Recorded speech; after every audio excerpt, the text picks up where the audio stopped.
Communication today और भारतीय विद्यापीठ के संयुक्त तत्वावधान में संचालित की जा रही इस वेबिनार श्रृंखला में आप सभी का हार्दिक स्वागत, अभिनंदन।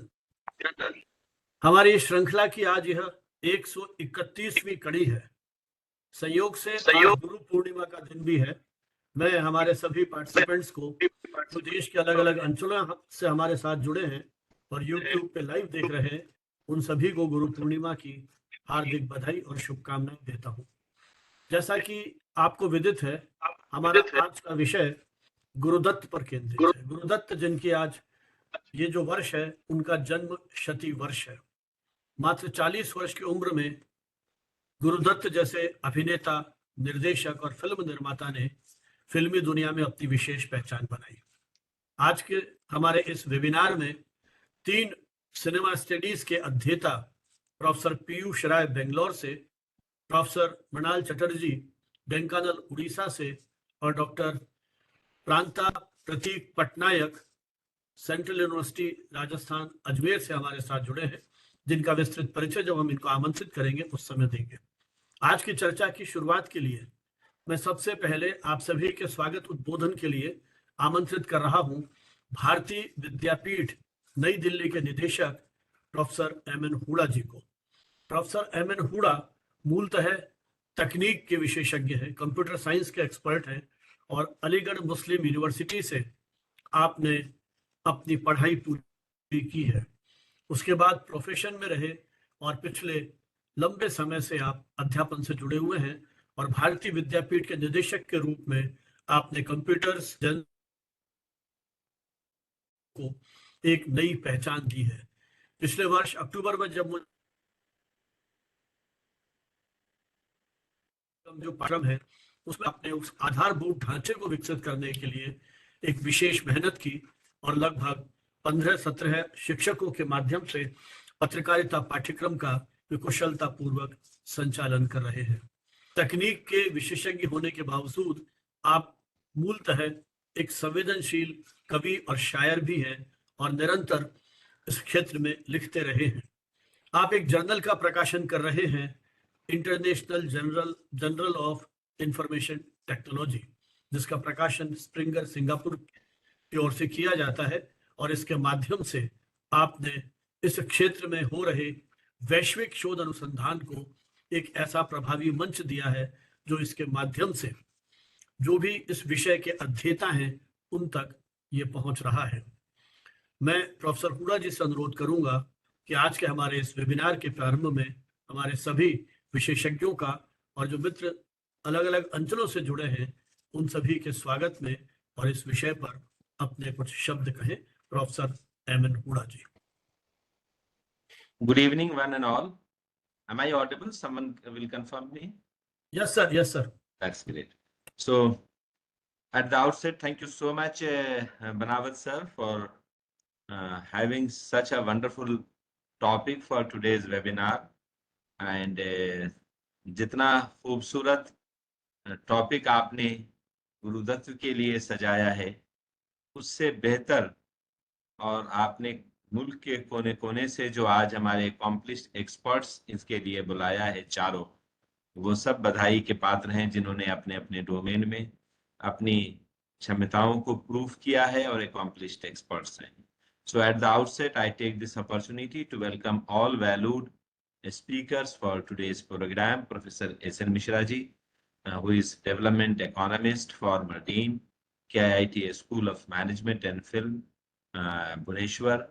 Professor Piyush Rai, National Award-winning film writer and author, Dean, School of Liberal Arts and Sciences, RV University, Bengaluru. Professor Mrinal Chatterjee ji, who is with Indian Institute of Mass Communication, Orissa, and Dr.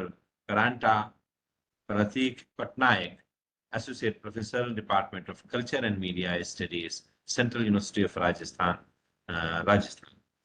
आप सबका इस 131वीं श्रृंखला में स्वागत है और ये श्रृंखला, जैसा कि आप में से बहुत सारे लोग जानते होंगे, बनावत सर ने कोविड के बैकड्रॉप में नॉलेज डिसेमिनेशन के पर्पस से शुरुआत की थी।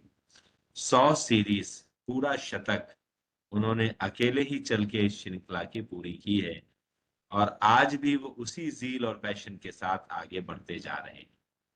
जब हमारी मुलाकात बनावत सर के साथ पिछले सितंबर में हुई थी, अभी साल नहीं गुजरा, तो मैंने उनसे रिक्वेस्ट किया कि आप जिस कमिटमेंट और पैशन के साथ ये श्रृंखला चला रहे हैं कि भारतीय विद्यापीठ की जानिब से हम लोग इसमें जुड़ना चाहते हैं, हम इसमें क्या आहुति देंगे वो तो वक्त की बात है, लेकिन हम आपके इस पैशन, कमिटमेंट और निरंतरता से बहुत कुछ सीखना चाहते हैं और हम सीख रहे हैं बहुत कुछ।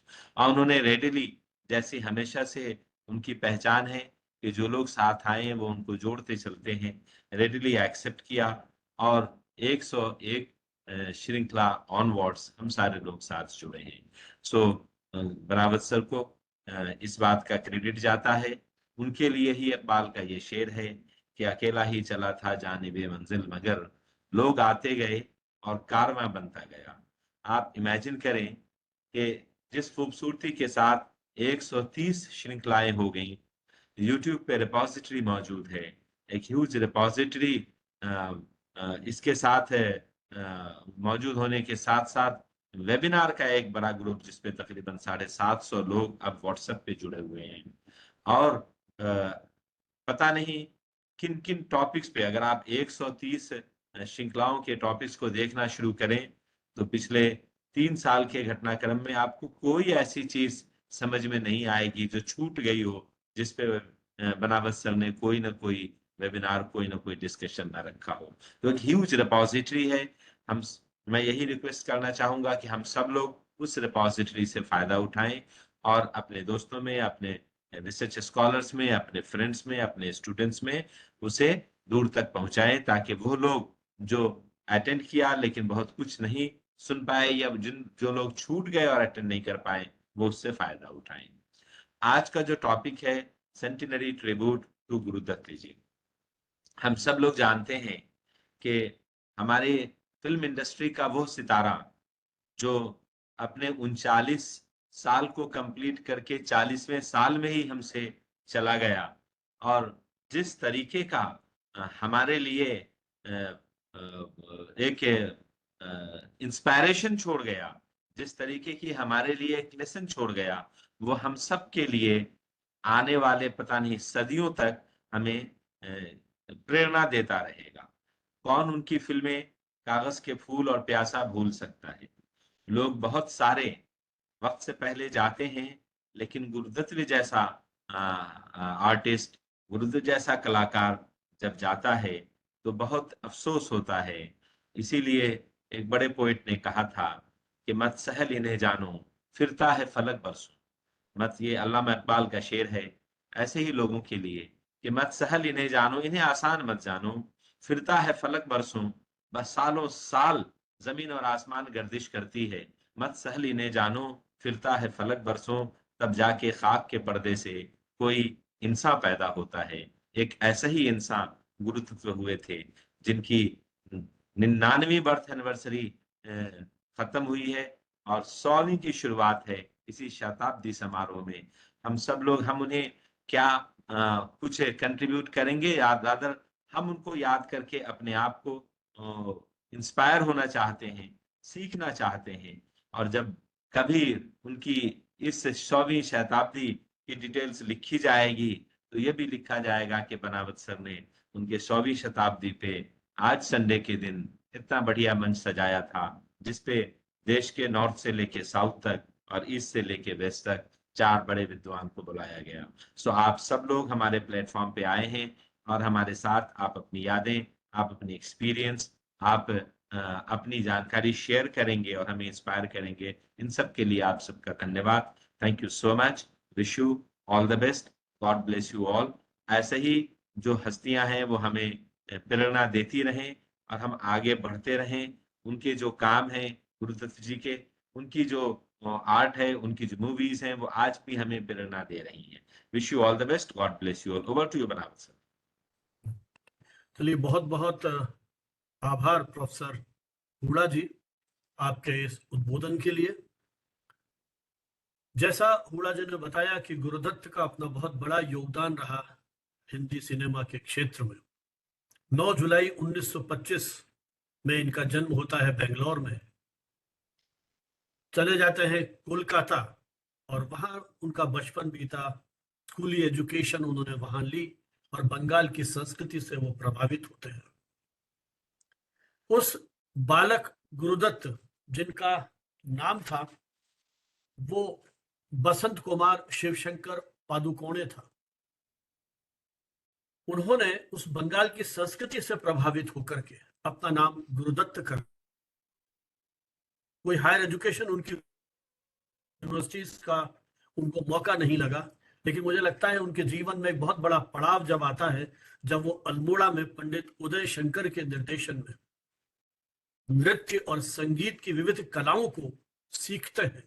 हालांकि इंस्टीट्यूट ज्यादा नहीं चल पाया, आर्थिक या वित्तीय कठिनाइयों के कारण इंस्टीट्यूट बहुत जल्दी बंद हो गया, लेकिन वहां से जो कोरियोग्राफी और जो दूसरी ट्रेनिंग उनको मिली गुरुदत्त को, और थिएटर के भी वो जाने माने कलाकार थे, तो अपना अभिनय और संगीत उसमें जो उनको एक प्रारंभिक दौर में जिस तरह की रुचि विकसित हुई और बाद में टेलीफोन ऑपरेटर की नौकरी शुरू की, लेकिन निश्चित रूप से जो इस प्रकार का रचनात्मक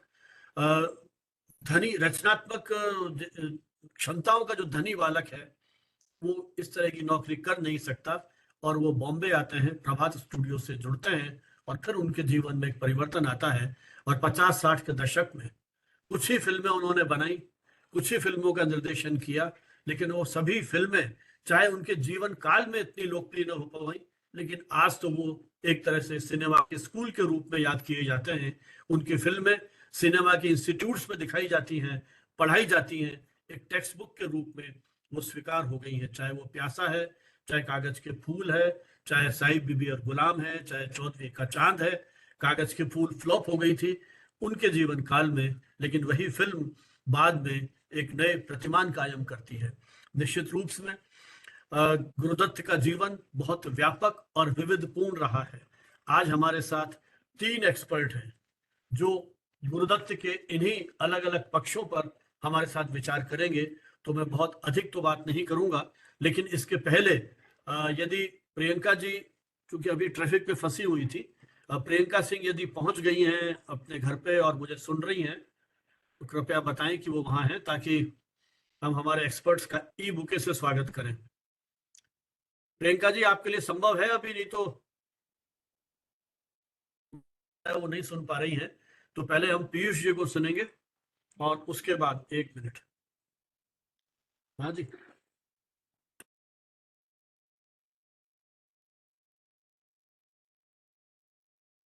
ओके ओके। चलिए, उनको भी 5-7 मिनट लगेंगे घर पहुंचने में, तो ये जो स्वागत की औपचारिकता है उसको अपन थोड़ी देर बाद में करेंगे। मैं सबसे पहले आमंत्रित कर रहा हूं प्रोफेसर पीयूष रॉय को।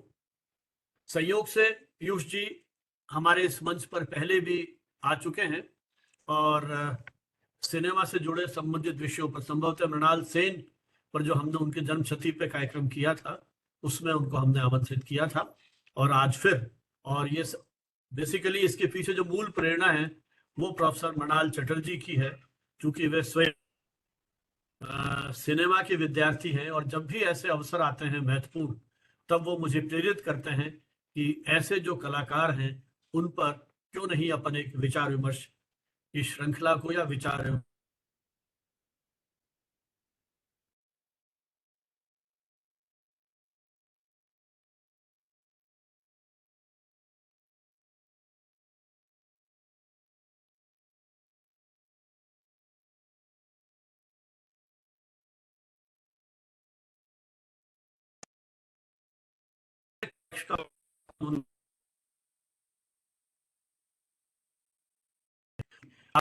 और इसके लिए उन्हें इंडियन नेशनल फिल्म अवार्ड भी है। जर्नलिस्ट और आलोचक के रूप में आपने एक इंटरनेशनल ऑथर आप जाने जाते हैं। आप आरवी यूनिवर्सिटी मीडिया एवं एशियाई अध्ययन केंद्र के डीन है और वहां अध्यापन कार्य भी कर रहे हैं। School of media and creative arts उसके आप डीन हैं। आपने अपने प्रयासों से टीन इंडिया फिल्म अवार्ड नाम का एक प्लेटफॉर्म शुरू किया है, जिसके माध्यम से युवाओं को, वयस्कों को और किशोरों को एक ऐसा प्लेटफॉर्म दिया है जहां वो अपनी जो क्रिएटिविटी है उसे कहीं प्रस्तुत कर सकते हैं।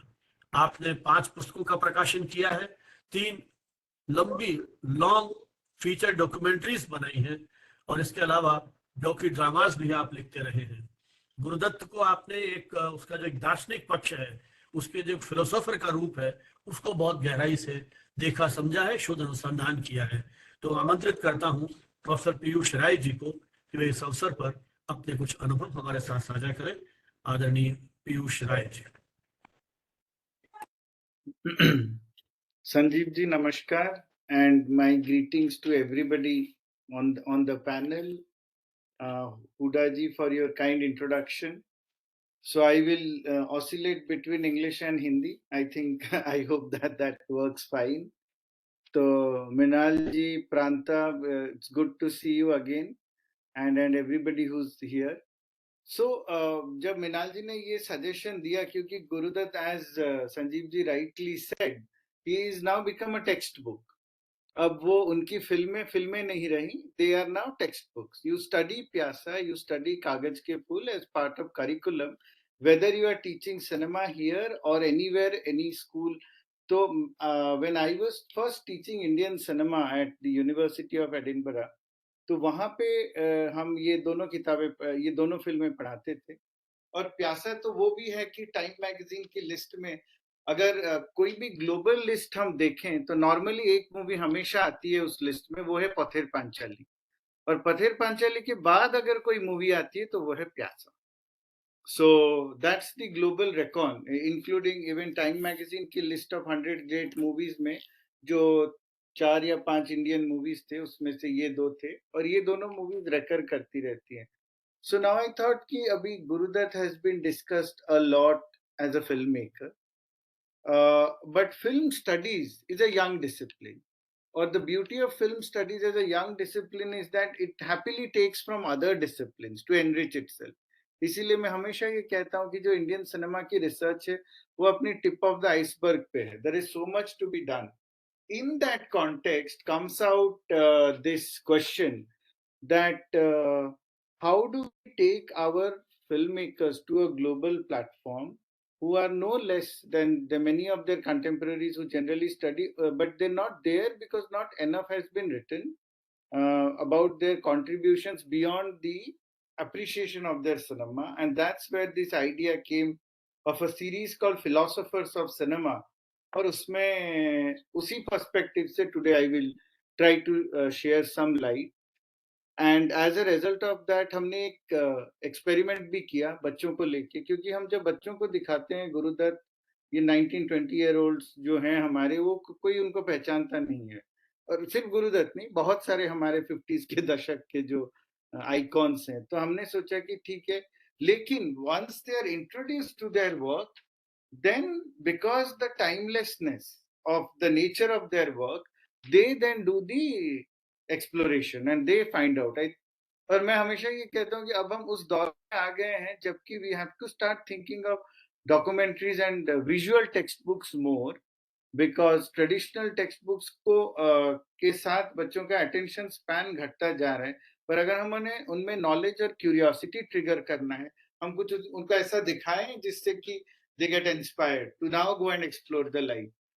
From that idea came this question. तो हमने ये मूवी को ऐसे बनाया कि एक टीचर हैं, वो आ रहे हैं क्लास में, वो फिलोसफी के टीचर हैं, वो एरिस्टोटल पढ़ा रहे हैं, वो प्लेटो पढ़ा रहे हैं, वो और नीत्शे पढ़ा रहे हैं, विटगेनस्टाइन पढ़ा रहे हैं. पर एक दिन वो गूगली मारते हैं क्लास में, जब बच्चे एंटर करते वो देखते हैं बहुत सारे पोस्टर्स हैं, साहिब बीबी गुलाम प्यासा, गुरुदत्त के, सबके क्लोजअप्स हैं, शॉट्स हैं, द शेड्स इन विच ही, क्योंकि one of the high points of Gurudutt cinema was the way he captured the human face. और वीके कृष्णमूर्ति की बहुत बड़ी contribution है इस पे. And face is what many philosophers say is the reflection of the soul of a man, or a man in the sense here I mean both men and women, but that kind of a thing. तो वही जो बात है, तो ये curiosity जब बच्चों में होती है तो वो एक एक करके आके इनको सवाल पूछने लगते हैं इन किरदारों के बारे में, जो गुरुदत्त के फिल्में थे और उनसे गुरुदत्त के बारे में, और वो जो जवाब देते हैं that is constructed at the films narrative. So that's broadly. So before I go, so I will be showing 2 clips from the film. So a conventional definition of a philosopher is a person who has developed a set of ideas and beliefs about the meaning of life. जिन्होंने जिंदगी को जी के अपना उस पे interpretation दिया है. तो मैं ये मानता हूँ कि अगर हम और 50s के दौर में जो हमारा गोल्डन एज ऑफ सिनेमा जिसे हम कहते हैं, when cinema took a whole new birth because of many things, of all the talents that started coming into Bombay, we saw 3 distinct schools of filmmaking emerge. एक थी Raj Kapoor school of film making, एक थी Bimal Roy school of film making, और एक था Guru Dutt school of film making. तो राज कपूर जो थे वो अपने वही पहले वाले ट्रेडिशन लेके आगे चलते हैं, जो बॉम्बे टॉकीज का ट्रेडिशन था, न्यू थिएटर का ट्रेडिशन था, जहाँ मेलोड्रामा एक इम्पॉर्टेंट एलिमेंट था, जिसके ऊपर जिसको आप यूज करते थे एक स्ट्रॉन्ग सोशल कमेंट्री करने के लिए. जैसे जागते रहो में there is a social commentary, जैसे आवारा से लेके राम तेरी गंगा मैली तक, जैसे प्रेम रोग में beat widow remarriage, Satyam Shivam Sundaram, whether he talks about the beauty is not in the face, but you know there are the voice can be beautiful and one shouldn't be judging somebody. तो ये उनकी बट उनकी her stories में, और एक चीज ये तीनों प्रोटैगनिस्ट को जो यूनाइट करती थी वो थी स्ट्रॉन्ग विमेन प्रोटैगनिस्ट. कई बार आज के टाइम में एक्ट्रेसेस बोलते हैं I have done first female centric role, or I'm doing female centric films and all that, but if you look at the works of Raj Kapoor, Bimal Roy, Gurudutt, तीनों की movies में they were telling human centric stories, and when you tell human stories centric stories, male female everybody will by default you don't limit the character to the gender of the character or gender of the person, but as universe. तो वो था राज कपूर का ये. गुरुदत्त की movies में भी very strong social commentary होती थी. Pyaasa can be seen at one level is of love एक लव स्टोरी है, कागज के फूल में भी है, डायरेक्टर एक्ट्रेस की स्टोरी है, but there is a story commentary on the capitalistic nature of the film making process, जिससे डायरेक्टर चला जाता है छोड़ के. Then of course Bimal Roy की जो स्टोरीज थी वो जनरली होप पे थी, पर्सनल कमेंट्रीज थी. He didn't do much of us. He also does social commentary, say in Sujata, in Bani, and all these films. But उनका जो फोकस हमेशा कैरेक्टर पे ज्यादा था, कैरेक्टर की अपनी जर्नी पे थी. सिंपल सी बात है, फिलॉसफी देखिए दोनों की, अगर आप देखिए दोनों तो नाउ और वो Bimal Roy school of thought आगे चल के जाता है through Gulzar, Rishikesh Mukherjee, Basu Chatterjee, in the entire middle of the road cinema जो हम कहते हैं. Raj Kapoor legacy continues in that big melodramatic form, जैसे कि right up to say today we see Sanjay Leela Bhansali in that space. और but Gurudatt का space जो है, आई थिंक आप न्यू वेव की जो शुरुआत होती है वो फिर टेक ऑफ करता है वहां से, क्योंकि जैसे श्याम बेनेगल और इन सब की मूवीज जब आने लगते हैं. अब एक सिंपल सी बात बताऊंगा कि सिचुएशन एक है लेकिन फिलॉसफी कैसे दूसरी हो सकती है. राज कपूर का फिलॉसफी ये था, जब उसका हीरो हर्ट होता है वो कहते हैं कि जीना यहाँ मरना यहाँ, इसके सिवा जाना कहाँ. He acknowledges that the human existence is one of pain and challenges, but we have to make do with it. हमें यहीं रहना है, हम यहाँ छोड़ के जाएंगे कहाँ, you know. बट वही सिचुएशन जब इनके किरदारों को स्ट्राइक करता है गुरुदत्त को, वो कहते हैं ये दुनिया अगर मिल भी जाए तो क्या है. सो अगर हम ये फिलोसॉफिकल अप्रोच देखें, it is like the Buddhist philosophy versus the Hindu philosophy. Hindu philosophy is more about being there, you know, being in the, ये आप समाज के साथ रहिए, उसके चैलेंजेस के साथ रहिए. उनका फिलोसफी है कि हम इसको छोड़ के चले जाएं, ये मेरे लिए नहीं है, ये दुनिया अगर मिल भी जाए तो क्या है, जो वो वाली फिलोसफी है. और इसलिए उनके हर इंपॉर्टेंट मूवीज में आप देखिए कैरेक्टर हमेशा, जैसे बोथ इन कागज के फूल एंड ये, दे वॉक आउट, दे से okay, both of them condemn that the human existence has its challenges, but one says that we have to make the most of it. ये कहते हैं कि नहीं, मुझे और perhaps in that you can see the way he also chooses his own personal exit. So we don't know the real circumstances. But एक बार मैं देव साहब का जब इंटरव्यू किया था, जो उनकी आखिरी इंटरव्यू भी थी, बहुत लंबी इंटरव्यू है, 10 पेजेस की, अवेलेबल स्टिल ऑन स्टारडस्ट. उसमें वो कहते हैं कि that it was suicide because he was the first person to go and see him after the news was conveyed, and then he saw the thing, that whole blue liquid lying next to him and all that. तो और ये जो research की जो material थी, इसको it has been used by a filmmaker also who connected with me for more details about to set up that scene. So just that trivia bit. I mean, these are things that I have encountered in my journey as a film journalist and also editor of Stardust. तो ये मैं मान के चलता हूँ इनकी एक philosophy है, और ये 3 स्कूल ऑफ फिल्म मेकिंग में आज ये स्कूल है और हमेशा रहेगा. There could we can say that maybe one philosophy is seeing life from a slightly center right perspective, इनका शायद center left perspective, वो बाद के labels है. But as they say, there is no good art or bad art, there is just art or no art. और इनके works they will be forever remain high forms of art. Now इसी विषय पे एक जो मेरी film में एक डायलॉग है जिसमें बच्चे जाके पूछते हैं कि इनके फिल्मों में फेसेस हैं, हम अब फेस को स्टडी कैसे करें. तो वो वाला एक सीन में दिखाना चाहता हूँ, और एक छोटा सा सीन ये करके then I will rather keep it open for thoughts and comments. Let me just try playing this sequence.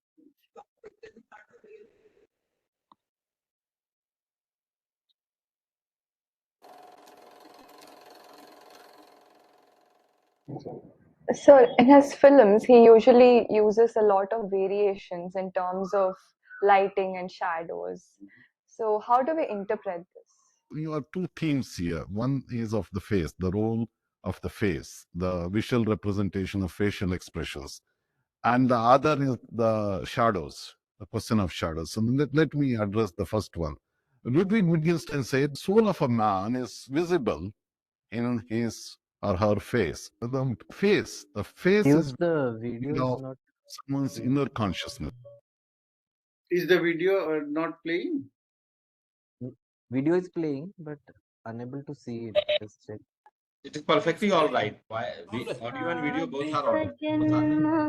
Okay. अंग लगा लो जन्म सफल हो जाए, आज सजन मोहे अंग लगा लो जन्म सफल हो जाए, हृदय की पीड़ा देह की अग्नि सब शीतल हो जाए. The eyes speak, the eyes laugh, the eyes confer with others, the eyes are in dialogue. After all, isn't that the case that cinema is as an art, is a visual art? And where do you see the human being? You see in their faces. क्या हंसी सितम, तुम रहे न तुम, हम रहे न हम, वक्त ने किया क्या हंसी सितम, तुम रहे न तुम, हम रहे न हम, वक्त ने किया. If we take Gurudutt as a philosopher, he's a philosopher of the face. He seems to paying a lot of attention to facial expressions, because through our eyes, through our other features of our face that we speak. बेकरार दिल इस तरह मिले, जिस तरह कभी हम जुदा न थे. बेकरार दिल इस तरह मिले, जिस तरह कभी हम जुदा न थे. तुम भी खो गए, हम भी खो गए, एक राह पर चल के दो कदम. You know, we are never one thing.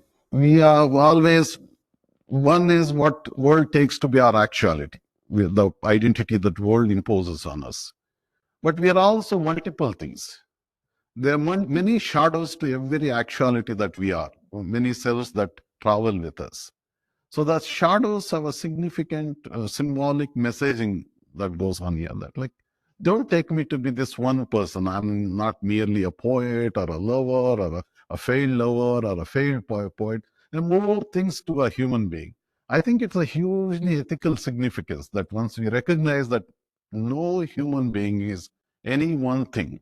So I think if we take Gurudutt has an ethical project here, not merely being sophisticated in technical cinema making, but to train your sensorium, train your imagination. He uses shadows effectively, possibly to convey to us that there is more to me, more to this world than what you apparently seem to be seeing and taking it as a reality.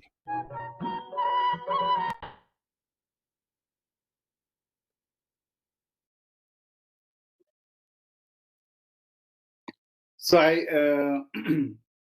so that was one element. Like when you do a philosophical interpretation, a lot also can be drawn from the way that a particular filmmaker is framing his or her characters. So that was the idea. Uh, just a second. Am I audible? Yes, Okay. yes. So yeah, so that was one idea. Like now, if we start looking at film as a philosophical text, then where are the key points we need to look at that? One, of course, is the lyrics, the songs. The other thing is, as we say, what do we take from a film? Of course, the standard definition of classic is that a classic is a film that every generation can connect afresh. But now, if we start, and there are many ways of looking at a classic. So, a classic can tell us about the period of the time, what it was, about the society, about the sensitivity around many issues. You know, many films which today, in the modern lens, we tend to see them to be politically incorrect, or those many interpretations keep coming when we look at classics. But here, when you were looking at a film as a philosophical text or a classic as a philosophical text, one has to go from the domain of seeing it from the perspective of other disciplines to actually seeing what it is doing to me, what is the character's journey doing to me, what can मैं उसके journey से क्या सीख सकता हूँ और उसको अपनी जिंदगी में कैसे ढाल सकता हूँ. तब जाके क्या होता है, एक फिल्म एक एंटरटेनमेंट एनलाइटनमेंट टेक्स्ट एक फिलोसॉफिकल टेक्स्ट बन जाता है कि then it becomes a source as for any inspirational work that not about what others are saying about it. And then every generation can reconnect with the universal ideas. Now, what 5 things that I take from the film will be very different, maybe from a 19-20-year-old. But then, what is it doing on me? Which are the bits of the film that work on me the most? That is how you start. That's the beginning of reading film as a philosophical test. So that would be my end end thought और quote as I would say. और इसी बात पे एक scene है. तो ये जो आपने मूवी में क्लिप में देखा, तो ये जो दो बच्चे आके सर से सवाल पूछते हैं, वो बातें सुनते सुनते धीरे धीरे गुरुदत्त के कैरेक्टर बनने लगते हैं. And that's why you see them juxtaposed in these iconic songs in those roles. So this is again the same question is being asked to the protagonist professor, and he reinforces it. ये दो minute की clip है. With that, my presentation will end. Let me just share that.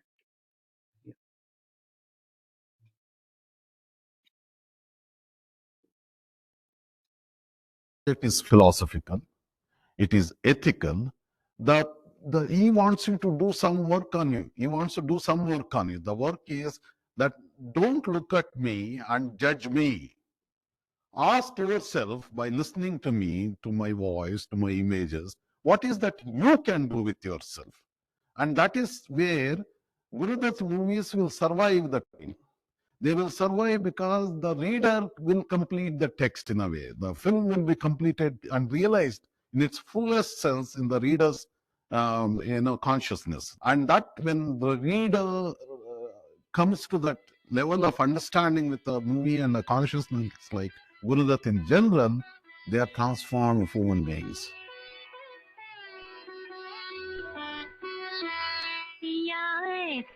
जिया में समाए गयो रे कि मैं तन मन की सुध बुध गवा बैठी पिया ऐसो जिया में समाए गयो रे कि मैं तन मन की सुध बुध गवा बैठी हर आहट पे समझे वो आए गयो रे हर आहट पे समझे वो आए गयो रे झट घूंघट में मुक्ता छुपा बैठी पिया ऐसो जिया में समाए गयो रे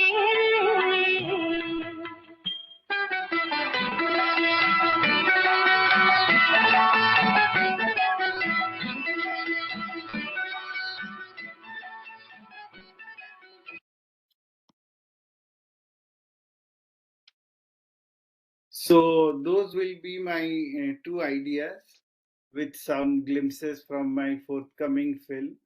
In this project, we are going to next look at two other filmmakers as philosophers of cinema, that is Raj Kapoor and Bimal Roy. And over to you, Sanjeev ji, and I would love to hear thoughts, comments. See, this is a work in progress, so आप सबकी जो भी reactions है इस पे और भी सोचें, they will always help us. So I would submit with that that proposition that it's time we see our great filmmakers not just as filmmakers but there as philosophers of cinema who used. It's just that the cinema was their text for portraying that or taking their philosophy to the world out there. Thank you. Namaskar. चलिए बहुत बहुत आभार भाई पीयूष जी, आपने बहुत ही खूबसूरती के साथ राज कपूर, बिमल राय और गुरुदत्त स्कूल की बात करते हुए गुरुदत्त की जो फिल्म कला है, जो आपने ह्यूमन फेसेस की बात की, उनको विजुअल स्टोरीज के माध्यम से, इस विजुअल के माध्यम से बहुत ही संवेदनशीलता के साथ प्रस्तुत किया और एक पूरे युग की याद दिला दी एक तरह से। और इन फिल्मों में कितना माधुर्य छिपा हुआ है, आज भी जब इनको सुनते हैं तो कहीं ना कहीं मन के तार झंकृत हो उठते हैं। कमेंट्स और सजेशंस या कोई भी इस तरह की बात है तो अपन जब तीनों वक्ताओं का वक्तव्य समाप्त हो जाएगा उस समय जो हमारे पार्टिसिपेंट्स यदि कुछ बात करना चाहिए, उनके मन में सवाल टिप्पणियां हो तो वो आमंत्रित है। चलिए मैं आमंत्रित करता हूं प्रोफेसर मृणाल चटर्जी को, जिनका एक बहुत लंबा साथ हमारे साथ रहा है और हमारे कई अकादमिक उपक्रमों में उनका सहयोग मुझे मिलता रहा है, चाहे वो वेबिनार है, चाहे कम्युनिकेशन टुडे का प्रकाशन है। हाल ही में हमने मृणाल सेन की जन्म शताब्दी पर एक पूरा स्पेशल इशू मृणाल जी के ही निर्देशन में, उन्हीं की प्रेरणा से प्रकाशित किया था। मृणाल जी IIMC ढेंकानाल के रीजनल डायरेक्टर के रूप में काम कर रहे हैं, हालांकि अभी आप 1 साल के अध्ययन अवकाश पर हैं अपने। मृणाल जी के जो हॉबीज हैं वो बहुत ही मल्टी डायमेंशनल है और जहां वो एक और निरंतर अध्ययन में लगे रहते हैं, वहीं दूसरी ओर साहित्य की विभिन्न धाराओं में भी निरंतर लिखते रहे हैं। अभी हाल ही में आपने अपनी डिलिट की उपाधि प्राप्त की है। इसके पूर्व PhD, ये दोनों उपाधियां PhD डिलिट आपने बरहामपुर यूनिवर्सिटी से पूरी की है और इसके अतिरिक्त इंग्लिश, पब्लिक एडमिनिस्ट्रेशन और मास कम्युनिकेशन 3 विषयों में MA की उपाधियां भी प्राप्त की है। इसके अतिरिक्त उर्दू, जर्मन और स्पेनिश भाषाओं में भी आपने डिप्लोमा पाठ्यक्रम पूरे किए हैं। तो एक तरह से बहुभाषाविद भी है। बंगला, उड़िया, हिंदी, अंग्रेजी आदि अन्य भाषाओं में भी आप लिख पढ़ने में सक्षम हैं। टीचिंग में आने से पहले IIMC में आप एसोसिएट प्रोफेसर के रूप में आए थे। उसके पहले एक उड़िया दैनिक संवाद के आप एक एडिशन के इंचार्ज भी रहे हैं। जर्नलिस्ट के रूप में आपने विज्ञान और तकनीकी विषयों की व्यापक रिपोर्टिंग की है और इसी कारण आपको एक विशिष्ट फेलोशिप दी गई साइंस एंड एनवायरनमेंट, वो जो दिल्ली की एक इंस्टीट्यूशन है, उन्होंने आपको दिया था, centre for science and environment, उसकी फेलोशिप आपको दी गई। और इसी तरह के बिरला मेमोरियल फेलोशिप पर भी आपने रिसर्च वर्क किया। रेडियो और टेलीविजन के साथ आपका गहरा जुड़ाव रहा। ईटीवी उड़िया संस्करण के साइंस प्रोग्राम्स आपने वर्षों तक कंडक्ट किए हैं। मीडिया पर आपकी 6 पुस्तकें प्रकाशित हो चुकी हैं जो आपने स्वयं लिखी हैं, और 4 पुस्तकों का आपने संपादन किया है। जैसा मैंने कहा कि साहित्य की विभिन्न धाराओं में आप लिखते रहे हैं, विशेषकर आपके कई उपन्यास भी प्रकाशित हुए हैं और कई भाषाओं में अनुदित हो चुके हैं। आपके जो एरिया ऑफ इंटरेस्ट हैं वो media in society, development communication, digital media, cartoon, cinema इत्यादि इत्यादि। तो आज मैं भाई मृणाल जी से अनुरोध करूंगा कि गुरुदत्त के बारे में, उनके कृतित्व के बारे में जो आपका चिंतन है वो हमारे साथ साझा करें। भाई मृणाल चटर्जी। नमस्कार। मुझे खुशी है कि जब हम ये प्लान कर रहे थे और तब ये पता नहीं था कि 21 तारीख, ये हमारे ध्यान में भी नहीं था कि 21 तारीख गुरु पूर्णिमा है। बाद में मुझे ख्याल आया, अरे ये तो अच्छा संजोग हो गया कि गुरु पूर्णिमा के दिन ही गुरुदत्त, जो कि इंडियन फिल्म्स सिर्फ नहीं वर्ल्ड सिनेमा में एक गुरु के हिसाब से अब माने जाने लगे हैं, उनकी शतवर्षिकी पे हम बात करेंगे। तो I'll start from where Piyush just stopped. Guru is one who shows you the way and stops. You have to find your own way. Guru shows the way. What I entirely agree with Piyush, that Gurudutt showed probably the possibilities of cinema through his technical prowess. He also showed the nuances of human characters, human situations, and left it to its audience to find meaning out of their life looking at Gurudutt's films. In that way, he is a real guru. अब मैं उनकी जीवन पर कुछ बातें करना चाहूंगा और उनकी जो व्यक्तित्व वो किस तरह उनके फिल्म में रिफ्लेक्ट होता है और वो क्या कहना चाहते हैं about himself, about human situations, about when somebody moves up in the ladder of Kamyabi and then suddenly falls down. What happens? इस पर्सपेक्टिव में मैं 10 मिनट बातें करना चाहूंगा। जैसे सब जानते हैं, उनकी जन्म कर्नाटका में हुआ था, July 9th, 1925. His father's name was Basant Kumar Shiv Shankar Padukone. अक्सर एक क्वेश्चन गूगल में पूछा जाता है कि ये पादुकोणे, दीपिका पादुकोणे कोई सगा तो नहीं है? ये मुझे पता नहीं। बहरहाल, तो his father was a headmaster and a banker, small banker, and his mother Basanti, and that's probably why his name was Basant. He was the eldest son. तो उन्होंने थे, बट वो जब बहुत छोटे थे तो उनके पेरेंट्स कलकत्ता शिफ्ट कर रहे हैं, and that's why his entire education is not a very what academically, जो फॉर्मल एकेडमिकली एजुकेटेड मैन नहीं थे। तो लेकिन ये city of Joy had a profound impact on him, including some say the name Gurudutt, which he himself picked for himself. So as a child, I was reading this wonderful biography by Yasir Usman. So as a child, he was very imaginative and had varied interests. ये हम बाद में भी देखेंगे उनके film making में. As a child, he was imaginative and had varied interests. In fact, माँ के पास हर टाइम जाके ये क्यों नहीं है, ये क्या है, ये पूछते ही रहते थे स्कूल में भी. It's because of his interest probably in dancing he joined Uday Shankar's India Culture Center in 1941. Basic जो ट्रेनिंग डांस की, कोरियोग्राफी की, वो वहां से उनको मिला। कुछ दिन, जैसे कि संजीव जी ने बताया, उन्होंने टेलीफोन ऑपरेटर की नौकरी भी की। शुक्र है कि वो वहीं रुक नहीं गए, वो वापस आ गए और दिल्ली में और बॉम्बे में पहुंचे। He entered the film industry in 1944. He worked as a choreographer in Prabhat Studios in Pune. Pune की प्रभात स्टूडियो के बहुत लंबी इतिहास है, ये बाद में बनी। It was a 3-year contract.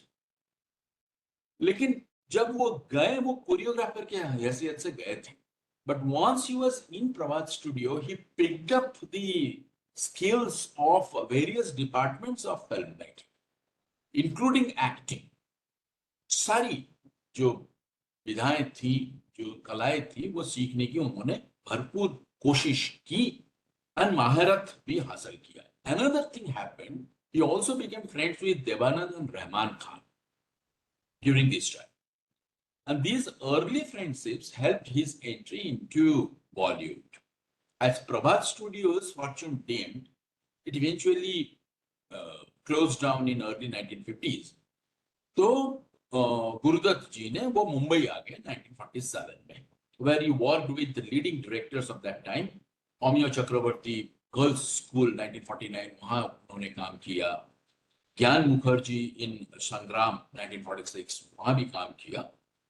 But he got his break, big break, when Devanand, with whom he had friendship earlier, he invited him to direct a film in his newly formed company, Navketan Films.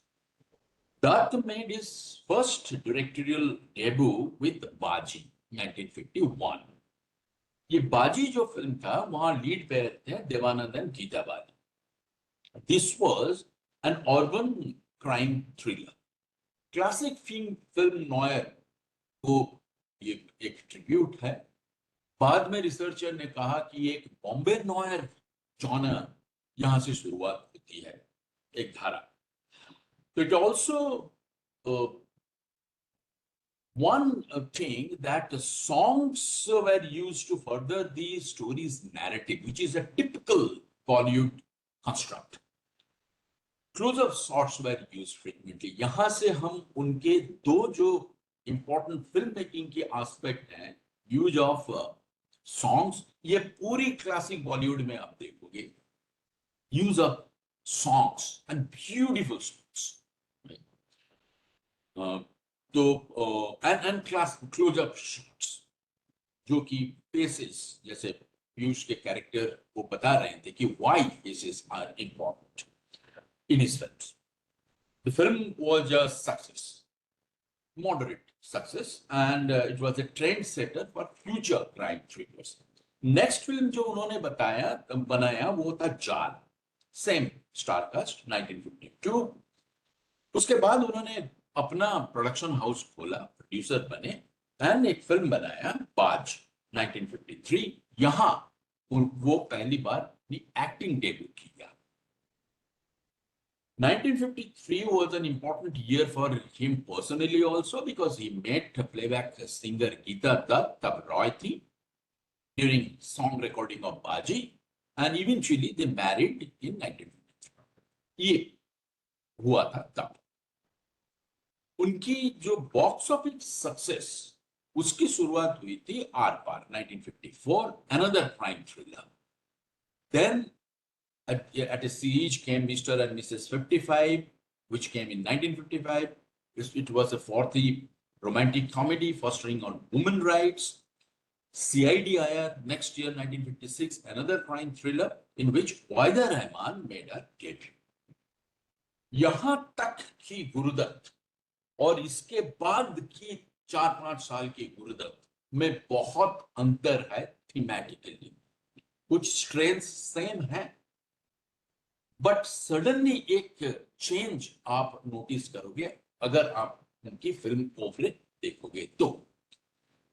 He made 1950-1957 a film called Pyasa, and he made कागज की फूल in 1959, 2 साल बाद।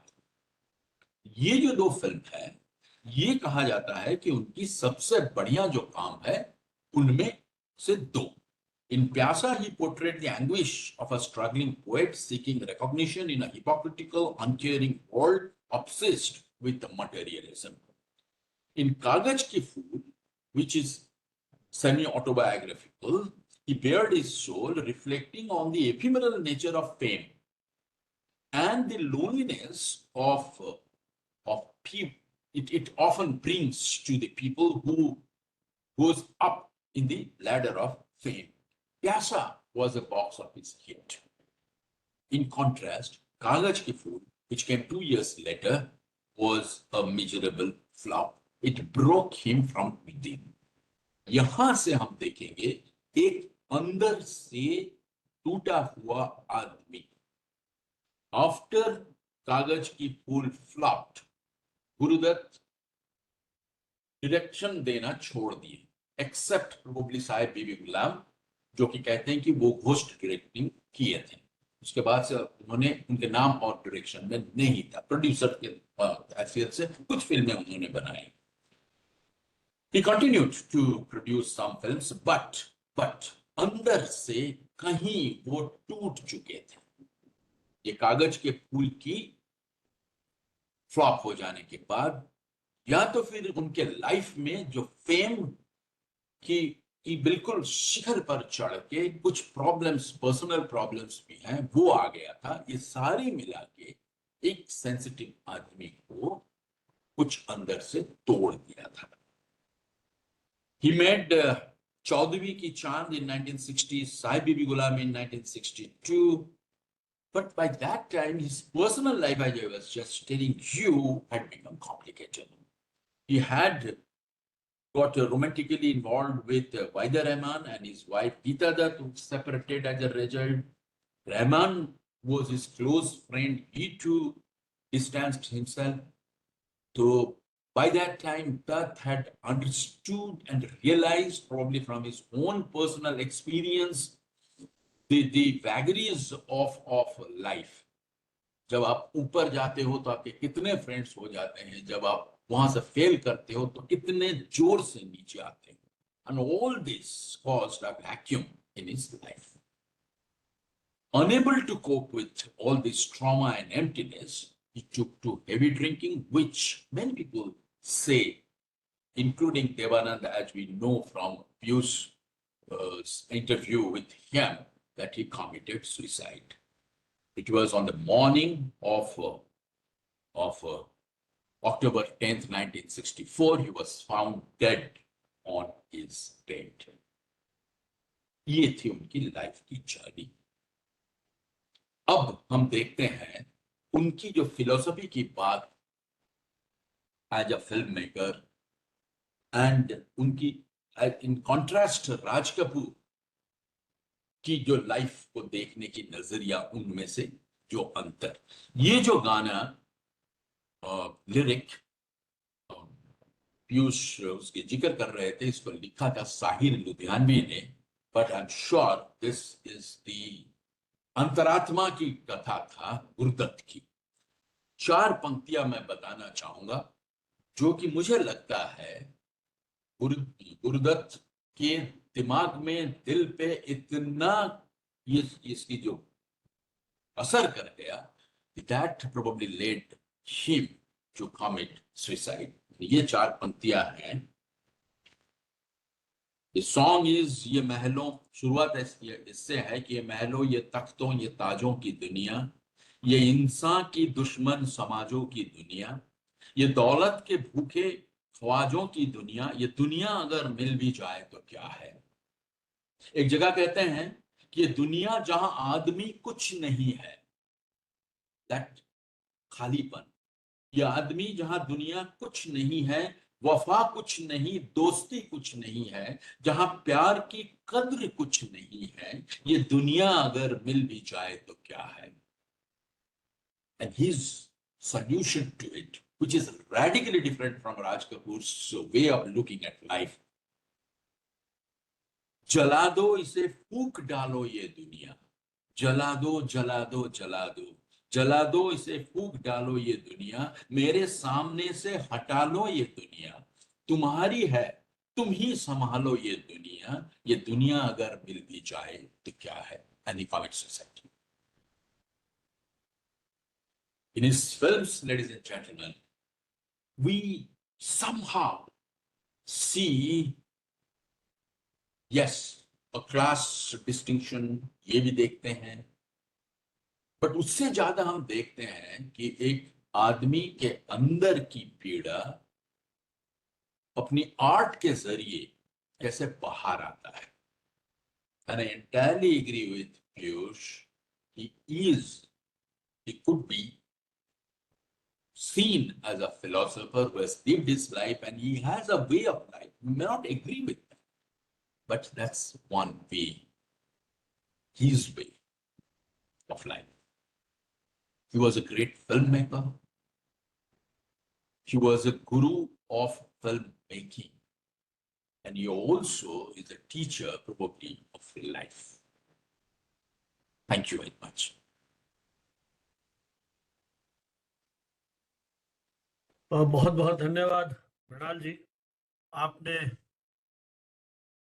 गुरुदत्त के जीवन के विविध पक्षों का, किस तरह से उन्होंने संघर्ष किया और कैसे उनकी फिल्मों ने अपनी एक विशेष जगह बनाई।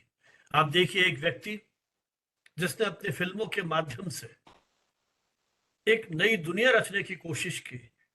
सब कुछ था लेकिन नहीं था तो उनके मन की शांति, कितनी बेचैनी उनके मन में थी, कितनी व्यथा उनके मन में थी, लेकिन वो ऐसी शख्सियत थी जिसने अपनी फिल्मों के माध्यम से संदेश दिया कि फिल्में मात्र मनोरंजन का नहीं है, क्रांति की भी एक आधार बन सकती है। कितना विचलित उनका मन था, लेकिन चूंकि एक संवेदनशील मन उनके कहीं था, इसीलिए उन्होंने ऐसी कालजयी फिल्में अपनी मात्र 39 वर्ष की उम्र में बनाई। और विधि की विडंबना देखिए, उनके जीवन का जो अंतिम दिन था, उस समय ना गीता दत्त उनके साथ थी, ना वहीदा रहमान उनके साथ थी, जिन दोनों के साथ उनका एक उधर तो आत्मीय रिश्ता था। वहीदा रहमान उनकी विद्यार्थी थी, इनकी स्टूडेंट थी, और गीता दत्त जब फिल्म रिकॉर्डिंग सेट पर वो मिलते हैं तब उनकी उस गायन प्रतिभा से वो कायल हुए, और उनकी जो अभिनय क्षमता थी उससे गीता रॉय, उस समय गीता रॉय थी, बाद में गीता दत्त बनती हैं, तो वो प्रभावित थी। तो ये सारा जो जीवन का चक्र है, मात्र 39 वर्ष की उम्र में वो व्यक्ति दुनिया छोड़ गया, लेकिन एक इतिहास रच गया जीवन के, उनके फिल्मी सफर के उन कुछ मुख्य पड़ाव का जिक्र किया। बहुत बहुत आभार। और अब मैं आमंत्रित करता हूं डॉक्टर प्रांता प्रतीक पटनायक को। जवाहरलाल नेहरू यूनिवर्सिटी दिल्ली और दिल्ली यूनिवर्सिटी के आप विद्यार्थी रहे। सोशियोलॉजी ऑफ जेंडर और मीडिया, इसका आपने विशेष अध्ययन किया। कुछ समय तक नेशनल ह्यूमन राइट्स कमीशन में भी काम करने का आपको मौका मिला, जिसमें डिसेबिलिटी के इश्यूज पर आपने विशेष शोध अनुसंधान किया। वर्तमान में आप सेंट्रल यूनिवर्सिटी ऑफ राजस्थान, उसका जो department of culture and media studies है, वहाँ पिछले लंबे समय से आप अध्यापन कार्य कर रहे हैं। आपका जो एरिया ऑफ स्पेशलाइजेशन है वो मुख्य रूप से culture study, globalization, gender and sexuality और सिनेमा, ये आपके मुख्य एरिया हैं जिन पर आप काम करते रहे हैं। आपके 50 से अधिक रिसर्च पेपर्स विभिन्न नेशनल इंटरनेशनल जर्नल में प्रकाशित हो चुके हैं। Indian institute of mass communication तथा हमारी एक्सटर्नल मिनिस्ट्री के साथ मिलकर के आपने मीडिया एंड माइग्रेशन इस विषय पर एक विशेष रिसर्च प्रोजेक्ट को भी कंप्लीट किया है। और मैं आपसे अनुरोध करूंगा कि आपने गुरुदत्त को किस रूप में देखा है, एक सिनेमा स्टडीज के विद्यार्थी के रूप में कुछ अनुभव हमारे साथ साझा करें। Doctor Pranta Pratik Patnaik. Thank you very much Banawat ji. और मृणाल सर और पीयूष जी ने तो समा बांध दिया है। तो लास्ट स्पीकर होने का एक एडवांटेज भी होता है, एक डिसएडवांटेज भी होता है। डिसएडवांटेज ये होता है कि आप जो कहना चाहते थे वो पहले से दो वक्ता ने पहले ही बोल दिया है। लेकिन एडवांटेज ये भी होता है कि कुछ छूट गया है तो मैं उसमें कुछ जोड़ सकूं। तो पीयूष रॉय तो शोधार्थी है सिनेमा स्टडीज के, मृणाल सर बड़े मीडिया एजुकेटर है। मैं गुरुदत्त को एज ए ऑडियंस मैंने कैसे देखा है, मैं उनके फिल्में जब अपने स्टूडेंट्स को दिखाता हूँ तो, और ये फिल्में हर सेमेस्टर दिखाता हूँ और हर सेमेस्टर उनके फिल्मों से कुछ ना कुछ नया सीखने को मिलता है। तो आज जब मैं ये प्रेजेंटेशन के लिए प्रस्तुति कर रहा था तो मेरे मन में और भी कुछ चीजें आए जो कि मैं आपके साथ ये 10 मिनट में शेयर करना चाहता हूँ।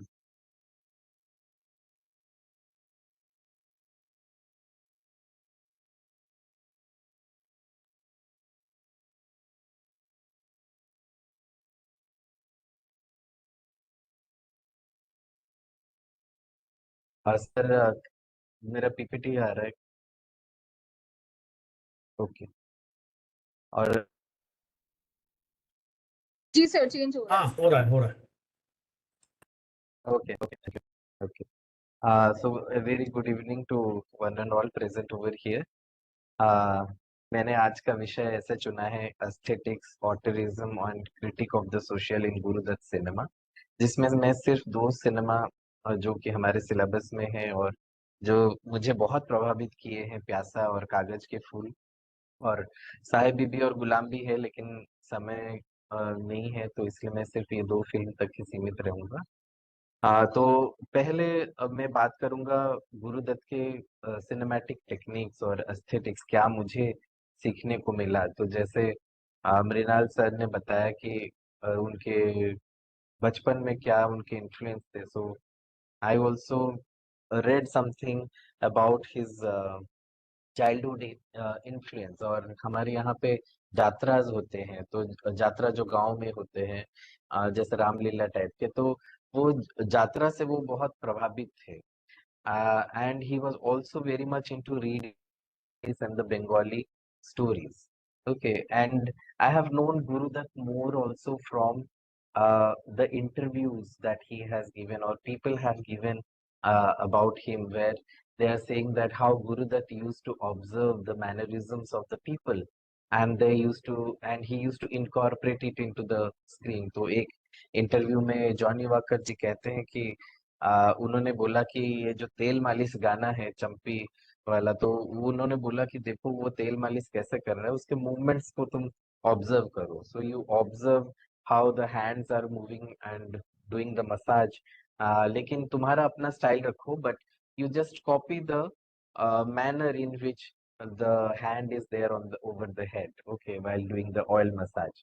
So he used to observe the mannerisms of the people and he used to incorporate it. और ये एक बहुत बड़े फिल्म मेकर का बहुत बड़ी पहचान है कि वो लोगों को ऑब्जर्व करना। And most of the students I talk to, I tell them that if you are doing a cinema you need to be a good observer and you need to be a good listener. And people used to say that Gurudutt used to think and write as a poet. जैसे Mrinal sir ने बताया कि songs was a particular feature or a distinct feature of his films, and it used to take away the story or it carries forward the story. और आप देखेंगे कि उस गाने में भी बीच बीच में 1-2 डायलॉग्स होंगे, so it the story is interwoven into the song. So आजकल मतलब you will never find any dialogue within a song, so that was one of the speciality of his films. And he also has this very good interplay between the light and the shadow और light उनके film में अगर आप देखेंगे तो बहुत वो shadow और light के साथ खेलते हैं as a film maker. Okay, and if you see this pictures तो एक ही मतलब डिफरेंट डिफरेंट शॉट में कैसे वो शैडो से होके फिर लाइट आके फिर फुल एंटायर फेस लाइट हो जाता है। Okay, so there is no this, आजकल जो हम पढ़ते हैं ना 3 डायमेंशन लाइट, सो वो प्रिंसिपल अभी उस टाइम पे नहीं था। So that was his own experiment. And if you see his biography, he was mostly into playing with light and shadow. तो कभी दिया जलता था तो in one of the interview of his sisters, she says that वो बचपन में क्या करते थे ना, दिया जलता था तो फिर ऐसे हाथ करके जो शैडो होता था दीवार पे उससे खेलते थे. So from there he got this idea of playing with light and shadow. और अगर हम उनके कैमरा टेक्निक्स के बारे में बात करें, so he makes use of lot of tracking shot, tracking the characters, going with them, and the crane shot. So it is not only to move with the character, सिर्फ character को जानने के लिए नहीं, बल्कि कैरेक्टर जो कर रहा है उसके पीछे का मकसद क्या है. सो what is the intention behind the action that is being performed in front of the camera. That was the main motive behind this kind of shots that were adopted by Gurudutt. And if you see that there is also a kind of usage of time, वो time को लेके किस तरह से खेलते थे अपने cinema में. स्टूडेंट ऑफ सिनेमा स्टडीज, मुझे वो चीज बहुत अच्छा लगा, where he is taking an extension of reality into a near fantasy. अगर आपने प्यासा देखी हो, where there is a very beautiful shot of where he looks into the lift, wall of the lift, और उस लिफ्ट में माला सिन्हा का चेहरा reflect होता है, and he goes back to the past. Okay, कि उनके कॉलेज के टाइम में. So there is a flashback, और फ्लैशबैक में how there is a fantasy. Okay, और फिर उसके बाद जब ये फैंटेसी खत्म हो जाता है, then again they come to the reality in the elevator. Okay, so ये जो लिफ्ट में फिर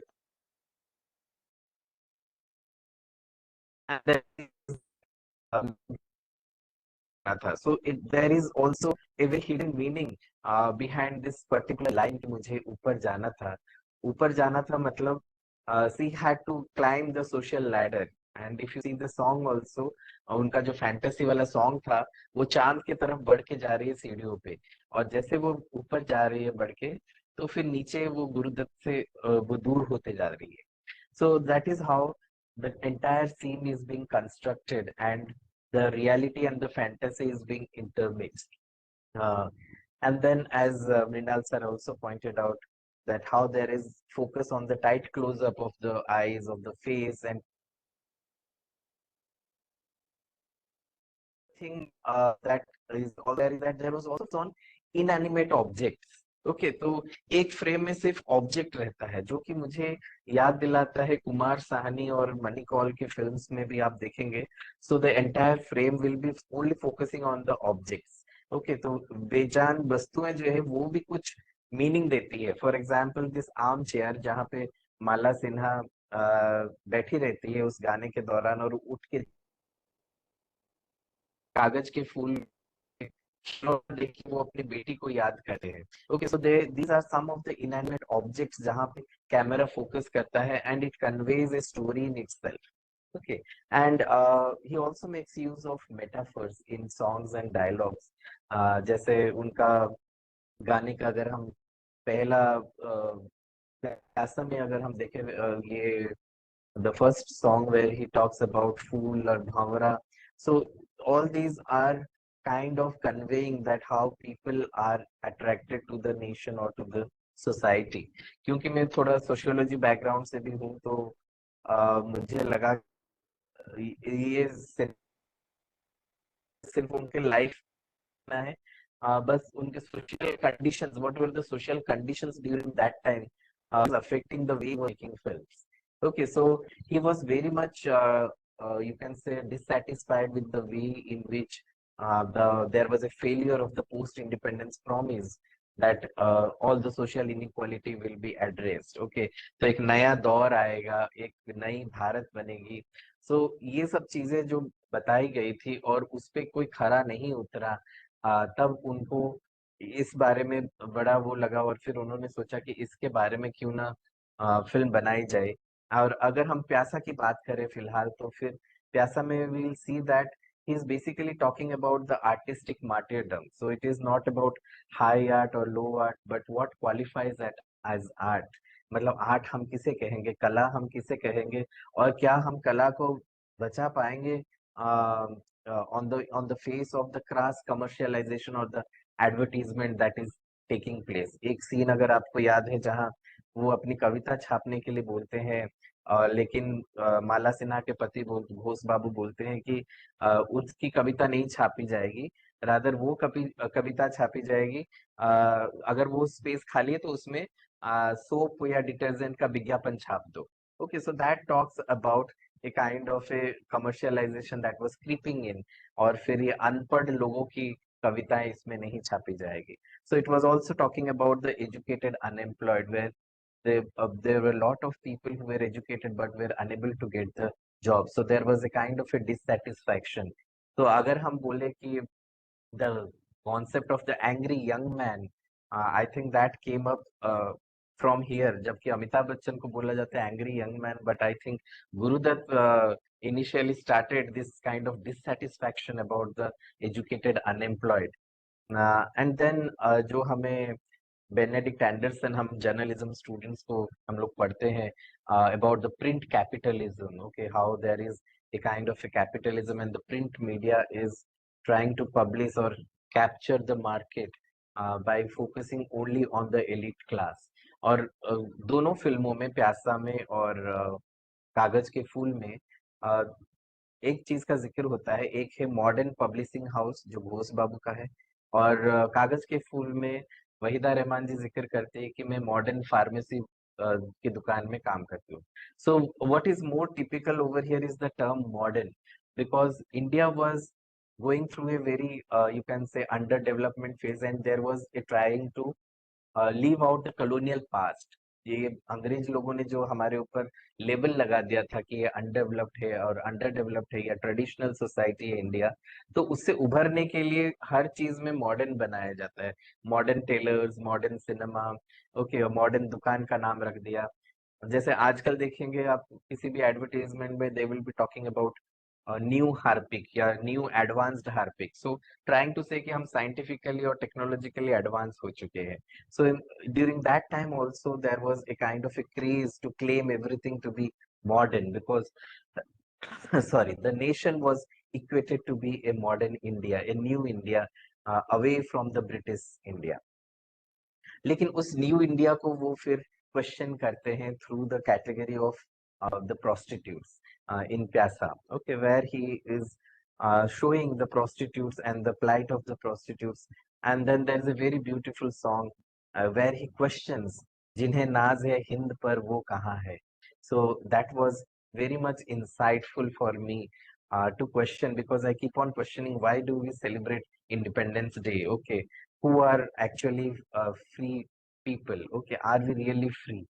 And towards the end of the film, जब ये फिल्म खत्म होती है प्यासा, we see how death is being included over here. तो गुरुदत्त ने बहुत अच्छी तरह से ये डेथ को दिखाया है। डेथ जहाँ पे सब शोक मनाते हैं, और लेकिन मुझे लगता है कि वो ये क्वेश्चन पूछ रहे हैं कि whether it is the death of the author, क्योंकि अभी कला की कोई कदर नहीं है, whether it is the death of the author और death of the society itself, कि समाज में ही खत्म हो गया है वो कला को अप्रिशिएट करने की। सो अगर हम कागज के फूल के बारे में बात करें, जैसे मृणाल सर ने भी बताया कि उनके जीवन में भी कुछ परिवर्तन हो रहे थे, जिसकी छवि हमें सिनेमा में भी, उनकी सिनेमा में भी मिल रही थी। So the self becomes the self and the social gets reflected on the screen. So इस फिल्म में अगर हम देखें तो फिल्म स्टूडियो एक ऐसी जगह बन गई थी जहां उनको सुकून और शांति मिलती थी, और जहां पे वो क्वेश्चन करते थे। एक डायलॉग उसमें है कि फिल्म स्टूडियो जो है वो तो कांस्टेंट है, लेकिन फिल्म बनाने वाले और फिल्म जो है वो बदलते रहेंगे। So that shows that how there is a kind of a change in the time, और ये समय के साथ, बदलाव के साथ क्या हो रहा है, ज्यादातर इंडिविजुअलिज्म आ रहा है। तो हम देखते हैं कि लोगों के बीच में किस तरह से कंपटीशन बढ़ते जा रहा है, किस तरह से जैसे मृणाल सर ने बताया कि एक बार आप ऊपर उठ जाते हो और फिर जब धड़ाम से गिरते हो फिर आपके साथ ही कोई नहीं रहता है। So there comes in kind of an isolation, okay. And Pierre Bourdieu जो सोशियोलॉजिस्ट है, और वो कहते हैं कि there is a class distinction that is being maintain. तो वो बखूबी कागज के फूल में उन्होंने दिखाया है कि किस तरह से उनका जो मैरिड लाइफ था वो क्यों खत्म हो गया, because the people belong to a very upper class and they और एक चीज उन्होंने ये भी दिखाया था कि हाउ फिल्म लाइन गंदा है, okay. So the profession in film is something which was not appreciated much during those times. And this reminds me of one article by, I'm forgetting, but the title was very interesting. Why Mahatma Gandhi didn't like films and how it affected the broadcasting policy of India. Because at that time, nation was something which was appreciated, and Gandhi had this apprehension that youth जो है वो भटक जाएगा film से. तो film को जो है उसको उस नजरिए से नहीं देखा जाता था, एक अच्छे प्रोफेशन के नजरिए से नहीं देखा जाता था. So it was a kind of a semi-autobiographical, as Mrinal sir has also pointed out. Another thing is, what does it then tell about the authorship? Authorship मतलब एक डायरेक्टर की फिर क्या भूमिका रह जाती है. तो इसमें मैं एंड्रयू सैरिस का वो जिक्र करना चाहता हूँ, जिन्होंने बोला कि हमें 3 चीजें चाहिए एक ऑडियर को पहचानने के लिए. पहला आउटर सर्कल है एक उसकी टेक्निक, और दूसरा सर्कल है उसका पर्सनल स्टाइल, और तीसरा है उसका interior meaning of the actions. और उसके ऊपर भी जाके अगर हम देखें तो फिर what is the entire philosophy of his life, entire philosophy of the director's lives, as Piyush has also pointed out, that is also very much significant in understanding the authorship. तो जो नया चीज इस प्रेजेंटेशन के दौरान मैं फिल्में देख रहा था और फिर मुझे लगा, फर्स्ट सॉन्ग ऑफ प्यासा अगर आपको याद है तो वो है, ये हंसते हुए फूल ये महका हुआ गुलशन, ये रंग में और नूर में डूबी हुई राहें, ये फूलों का रस पी के मचलता हुए भंवरे, मैं डूब भी तो क्या दूं तुम्हें ये शौक नजारो, ले दे के मेरे पास कुछ आंसू है कुछ आहे. So this was the first song which talks about the flower, and then the gulshan, and the garden is actually the nation, and the fool or the bhavra is the people. Okay, so लोगों की अहमियत क्या है democracy में, उसे मतलब जानना है. तो उसको बेहतर तरीके से बताने के लिए अगर हम याद करें रामधारी सिंह दिनकर जी को, जिन्होंने कहा था, सदियों की ठंडी बुझी राख सुबुगा उठी है, मिट्टी सोने का ताज पहने इथलाती है, 2 राह समय के रात के घर घर नाद सुनो, सिंहासन खाली करो कि जनता आती है. So it was emphasizing upon the power of the people in democracy. तो उसी 1975 में जब ये प्यासा रिलीज हुआ था, उससे कुछ ही दिन पहले मदर इंडिया रिलीज हुई थी. तो मदर इंडिया में महबूब खान का जो मदर इंडिया था, it was like a kind of A showing the Nehruvian idealism of democracy. But ये साहिर लुधियानवी की जो लिरिक्स है प्यासा में, कि कहाँ गए वो जो हिंद के बारे में गर्व करते थे, तो it was a kind of a fitting reply to this euphoria about democracy and freedom. तो एक कॉमनैलिटी मुझे ऐसा लगा कि ये फर्स्ट सॉन्ग ऑफ प्यासा में ये है कि फूल और भंवरा और गुलशन में है, लेकिन उसमें कुछ है नहीं जो कि लास्ट सॉन्ग ऑफ कागज के फूल में बताते हैं. उड़ जा प्यासे भंवरे, रस ना मिलेगा बहारों में, कागज के फूल जहाँ खिलते हैं, बैठना उन गुलजारों में, नादान तमन्ना देती है, उम्मीद की खुशी खेती है, एक हाथ से देती है दुनिया तो 2 हाथ से ले लेती है, ये खेल है कब से जारी, बिछड़े सभी बारी बारी. So it is not the end, rather the beginning to understand Gurudutt more in a more systematic and academic manner. Thank you very much for giving me this opportunity. Thank you. बहुत बहुत आभार भाई प्रांता जी. आपने गुरुदत्त के छायांकन से लेकर के उनकी विभिन्न फिल्मों के कंटेंट को जिस तरह से विश्लेषित किया है, निश्चय ही हम गुरुदत्त के उस पूरी फिल्म कला को, किस तरह से उन्होंने इन फिल्मों के माध्यम से वे उस समय के जो सामाजिक प्रश्न हैं, चुनौतियां हैं, उनके साथ भी कहीं वो जूझते हैं, और अपने फिल्मों के माध्यम से, उन कालजयी गीतों के माध्यम से उन्होंने जो हमारे नीति निर्माता हैं, समाज हैं, उनको सोचने के लिए भी विवश किया है. बहुत ही प्रभावी ढंग से आपने उस पूरे परिदृश्य को हमारे सामने प्रस्तुत किया. अब इससे पहले कि हम प्रश्नोत्तर आमंत्रित करें, मैं प्रियंका सिंह, जो भारतीय विद्यापीठ में school of journalism and mass communication में असिस्टेंट प्रोफेसर हैं, और माखनलाल चतुर्वेदी राष्ट्रीय पत्रकारिता एवं संचार विश्वविद्यालय की विद्यार्थी रही नोएडा परिसर की, वो ई बुके से आप सभी का स्वागत कर रही हैं, जो हालांकि ये शुरुआत में होना चाहिए था, लेकिन दिल्ली के ट्रैफिक में फंसने के कारण उन्हें यहाँ आने में विलंब हुआ। तो देर से ही सही, इस ई बुके के माध्यम से आप सभी का स्वागत।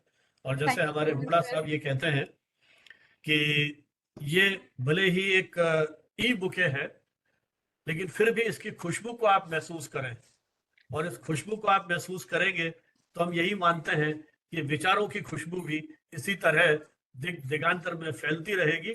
और हमारा कम्युनिकेशन टुडे और भारतीय विद्यापीठ का भी यही संकल्प है कि हम हमारे इन शोध यात्राओं के माध्यम से विचारों की खुशबू को, विचार विनिमय की इस परंपरा को नियमित रूप से बरकरार रखें। हुड्डा जी का माइक ऑन हो गया है, शायद वो भी कुछ कहना चाहते हैं। जी सर। नहीं, आपने कह दिया, बस खुशबू एहसास का नाम है, स्टेट ऑफ माइंड का नाम है।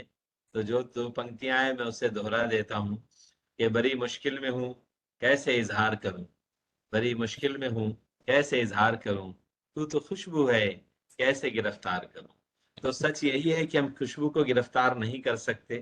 तो आज जिस गुरुदत्त की हम शताब्दी समारोह मना रहे, वो भी एक खुशबू है।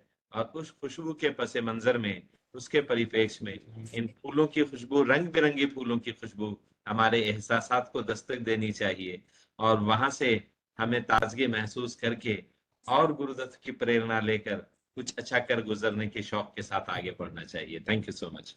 सर आज पर्व है तो एक दो पंक्तियां मैं भी बिल्कुल पेश करना वाह, चाहूंगी। बहुत बढ़िया है सर बेसिकली ये जो दो लाइन है वो कबीरदास के दोहे हैं। जब हम छोटे होते थे तब से हमें सिखाया जाता था कि हाँ ये कबीरदास के दोहे हैं, और उन दोहों का अर्थ भी मैं पहले दोहा प्रेजेंट करूंगी फिर बताती हूँ। गुरु गोविंद दाव खड़े काके लागू पाए, बलिहारी गुरु आपने गोविंद दियो बताए।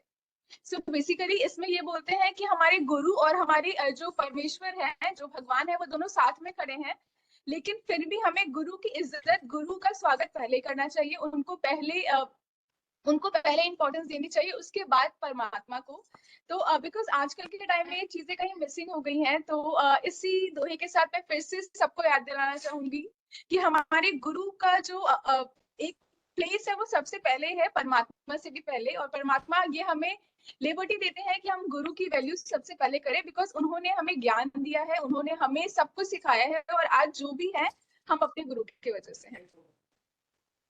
चलिए, इसी आपकी भावनाओं के साथ आपसे पुनः अनुरोध करूंगा कि इससे पूर्व ये सत्र प्रश्नोत्तर के लिए खुला रहे। हमारे आज के जो एक्सपर्ट्स हैं उनको ई बुके और ई मेमेंटो वो भी आप भेंट करें, और इसके बाद ये सत्र चर्चा के लिए खुला है। जी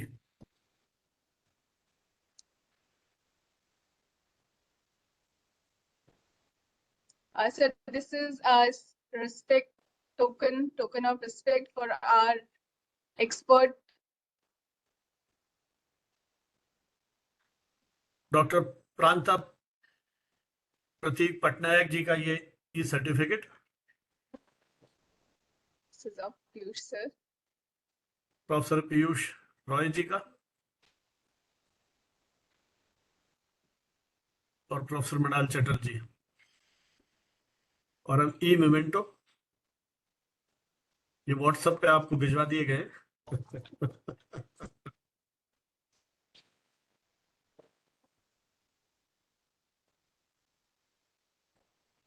ई मेमेंटो साहब,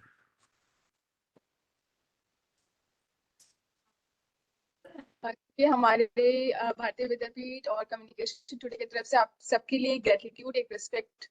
आपने अपना टाइम हमारे साथ शेयर किया, आपने अपनी नॉलेज हमारे साथ शेयर की, और आज की गुरु पूर्णिमा को हमारे लिए और ज्यादा वर्थ इट बनाया। तो thank you so much for all our speakers. अब यह सत्र चर्चा के लिए खुला है। जो भी मित्र, क्योंकि मैं देख रहा था 70 से ऊपर पार्टिसिपेंट्स हमारे साथ हो चुके हैं, 71 जो देश के अलग अलग अंचलों से जुड़े हुए हैं। Professor Hemant Joshi, Indian institute of mass communication में आपकी लंबी इनिंग रही, मीडिया के साथ आपने लंबी पारी खेली है। हमारे अनेक वेबिनार्स में आपकी सहभागिता रही है। जोशी जी, आप कुछ कहना चाहें? स्वागत है। हाँ, बहुत ही ज्ञानवर्धक और रोचक सत्र रहा। तीनों वक्ताओं ने बहुत बातें अच्छी कही, क्योंकि अब हम लोग तो शिक्षा के ऐसे पेशे में हैं जहाँ पर थोड़ी बहुत बातों को अस्वीकार करते हुए ही आगे बढ़ पाते हैं। हर चीज तो स्वीकार नहीं कर पाते। तो मुझे प्रोफेसर पीयूष का जो व्याख्यान, उसमें दो जगह मुझे थोड़ी सी दिक्कत हुई। एक तो ये कि जो फिलॉसफी शब्द का जो अर्थ है, और उसके साथ गुरुदत्त और राजकुमार को जोड़कर फिर फिलॉसफी की चर्चा करना, मुझे लगा कि फिलॉसफर भी अलग तरीके से ले जाके देखा जा रहा है, उसके जगह कुछ और करना चाहिए। उन्होंने एक शब्द कहा जो क्लासिक्स, और उन्होंने कहा कि क्लासिक्स वो होते हैं जो सुगमता से समझ में आ जाते हैं और कई पीढ़ियों तक वो जीवित रहते हैं। अब इसके संदर्भ में जो मुझे दिक्कत थी वो ये थी कि हो सकता है कि फिल्म के संदर्भ में हम इसको सही मान लें, लेकिन संगीत के स्तर पर जाके देखें, नृत्य के स्तर पर जाके देखें, तो वहाँ शास्त्रीय है जो मुश्किल से समझ में आता है, और लोक वो है जो कि आसानी से समझ में आता है। तो मुझे लगता है कि यहाँ पर भी थोड़ा सा अगर चिंतन करें पीयूष जी, तो हो सकता है कि और नई दिशाएं निकल के आए। और बहुत अच्छा अन्यथा उनका प्रेजेंटेशन था, उन्होंने बहुत अच्छी तरह की बातें की। एक जैसे अब ये सोच के देखिए ना कि अगर मान लीजिए आज हम जिन टेक्निक्स की बात कर रहे हैं, जिन टेक्निक्स के आधार पर हम कुछ स्थापित करने की बात कर रहे हैं गुरुदत्त के संदर्भ में, तो ऐसी और भी कई फिल्में उस समय की होंगी जिसमें आपको ये सब चीजें मिल सकती हैं।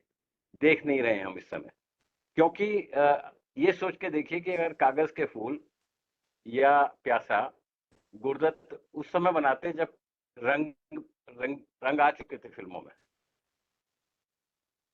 जो है ये जो लाइट और शेड का जो चमत्कार है, या क्लोजअप का जो चमत्कार है, क्या उसको उसी तरह से रखा जा सकता होता? इस एक सवाल मेरे मन में उठा कि इस टेक्नोलॉजी के साथ भी एक फिल्म का रिश्ता है जिससे हर फिल्म निर्माता को होकर गुजरना पड़ता है। आज की जो फिल्में बन रही हैं उसमें जैसे मुझे याद आता है कि वो पिंटो वाली एक जो फिल्म बनी थी, मोहन जोशी को गुस्सा क्यों आता है वाली अल्बर्ट पिंटो को गुस्सा क्यों आता है, पिंटो को वाली जो फिल्म बनी थी, उसमें मैंने देखा कि पहली बार, अब ये मेरा अपना मत हो सकता है, मैं ये नहीं कह रहा हूँ कि ये सच है, लेकिन मेरे लिए जो सच था वो ये था कि जो कलर फोटोग्राफी में एक नए प्रकार का प्रयोग वो फोटोग्राफर ने उसमें किया था, सिनेमाटोग्राफी में एक नया प्रयोग था वो। उससे पहले भी रंगीन चित्र बन आ रहे थे और उसके बाद भी आए, लेकिन वो जो फिल्म है उसको अगर हम दोबारा देखें तो आप देखेंगे कि उसमें कुछ नयापन था उसके अंदर। तो ये अपनी अपनी समय के आधार पर भी चीजें बनती हैं। पटनायक साहब का जो भाषण था उसमें मुझे बाकी बहुत अच्छा उन्होंने समझाया भी।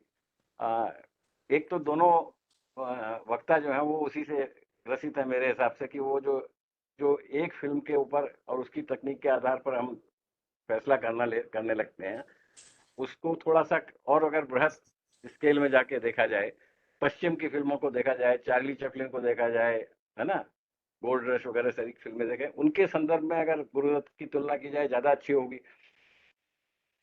है वो तो खैर कमजोरियां होती हैं, इसको कोई बुरा नहीं, लेकिन उन्होंने जो डेथ ऑफ ऑथर वाला जो संदर्भ उन्होंने जो लिया ना, वो उसमें मुझे थोड़ी सी आपत्ति है, क्योंकि डेथ ऑफ ऑथर जो है वो सीमियोलॉजी का एक बड़ा फिलोसफिकल एक उसका वो संदर्भ है, और वो वहां पर उस तरह से नहीं आ पाया जिस तरह से आना चाहिए था। तो वो मुझे एक बात लगी। बाकी सबको साधुवाद, बहुत बहुत बधाई आप लोगों को, आपके काम से मुझे बहुत ज्ञान हुआ। धन्यवाद। चलिए, एक नई दृष्टि सोचने को मिली है। पटनायक जी या पीयूष जी अपनी कोई बात रखना चाहें आपकी टिप्पणी पर? हाँ अवश्य। तो स्वागत है जी। Thank you sir. मेरा पहले था कि वेस्टर्न फिल्म और गुरुदत्त का एक कंपैरिजन करूं, क्योंकि ये जो टाइप ऑफ शॉट्स है और ये जो क्लोजअप्स है, उन्होंने वो वेस्टर्न फिल्म मेकर से भी लिया हुआ है। तो वो एक आपने सही दर्शाया। और डेथ ऑफ ऑथर का मैं और थोड़ा उसका और एनालिसिस करूंगा जरूर। Thank you so much. शुक्रिया शुक्रिया। पीयूष जी।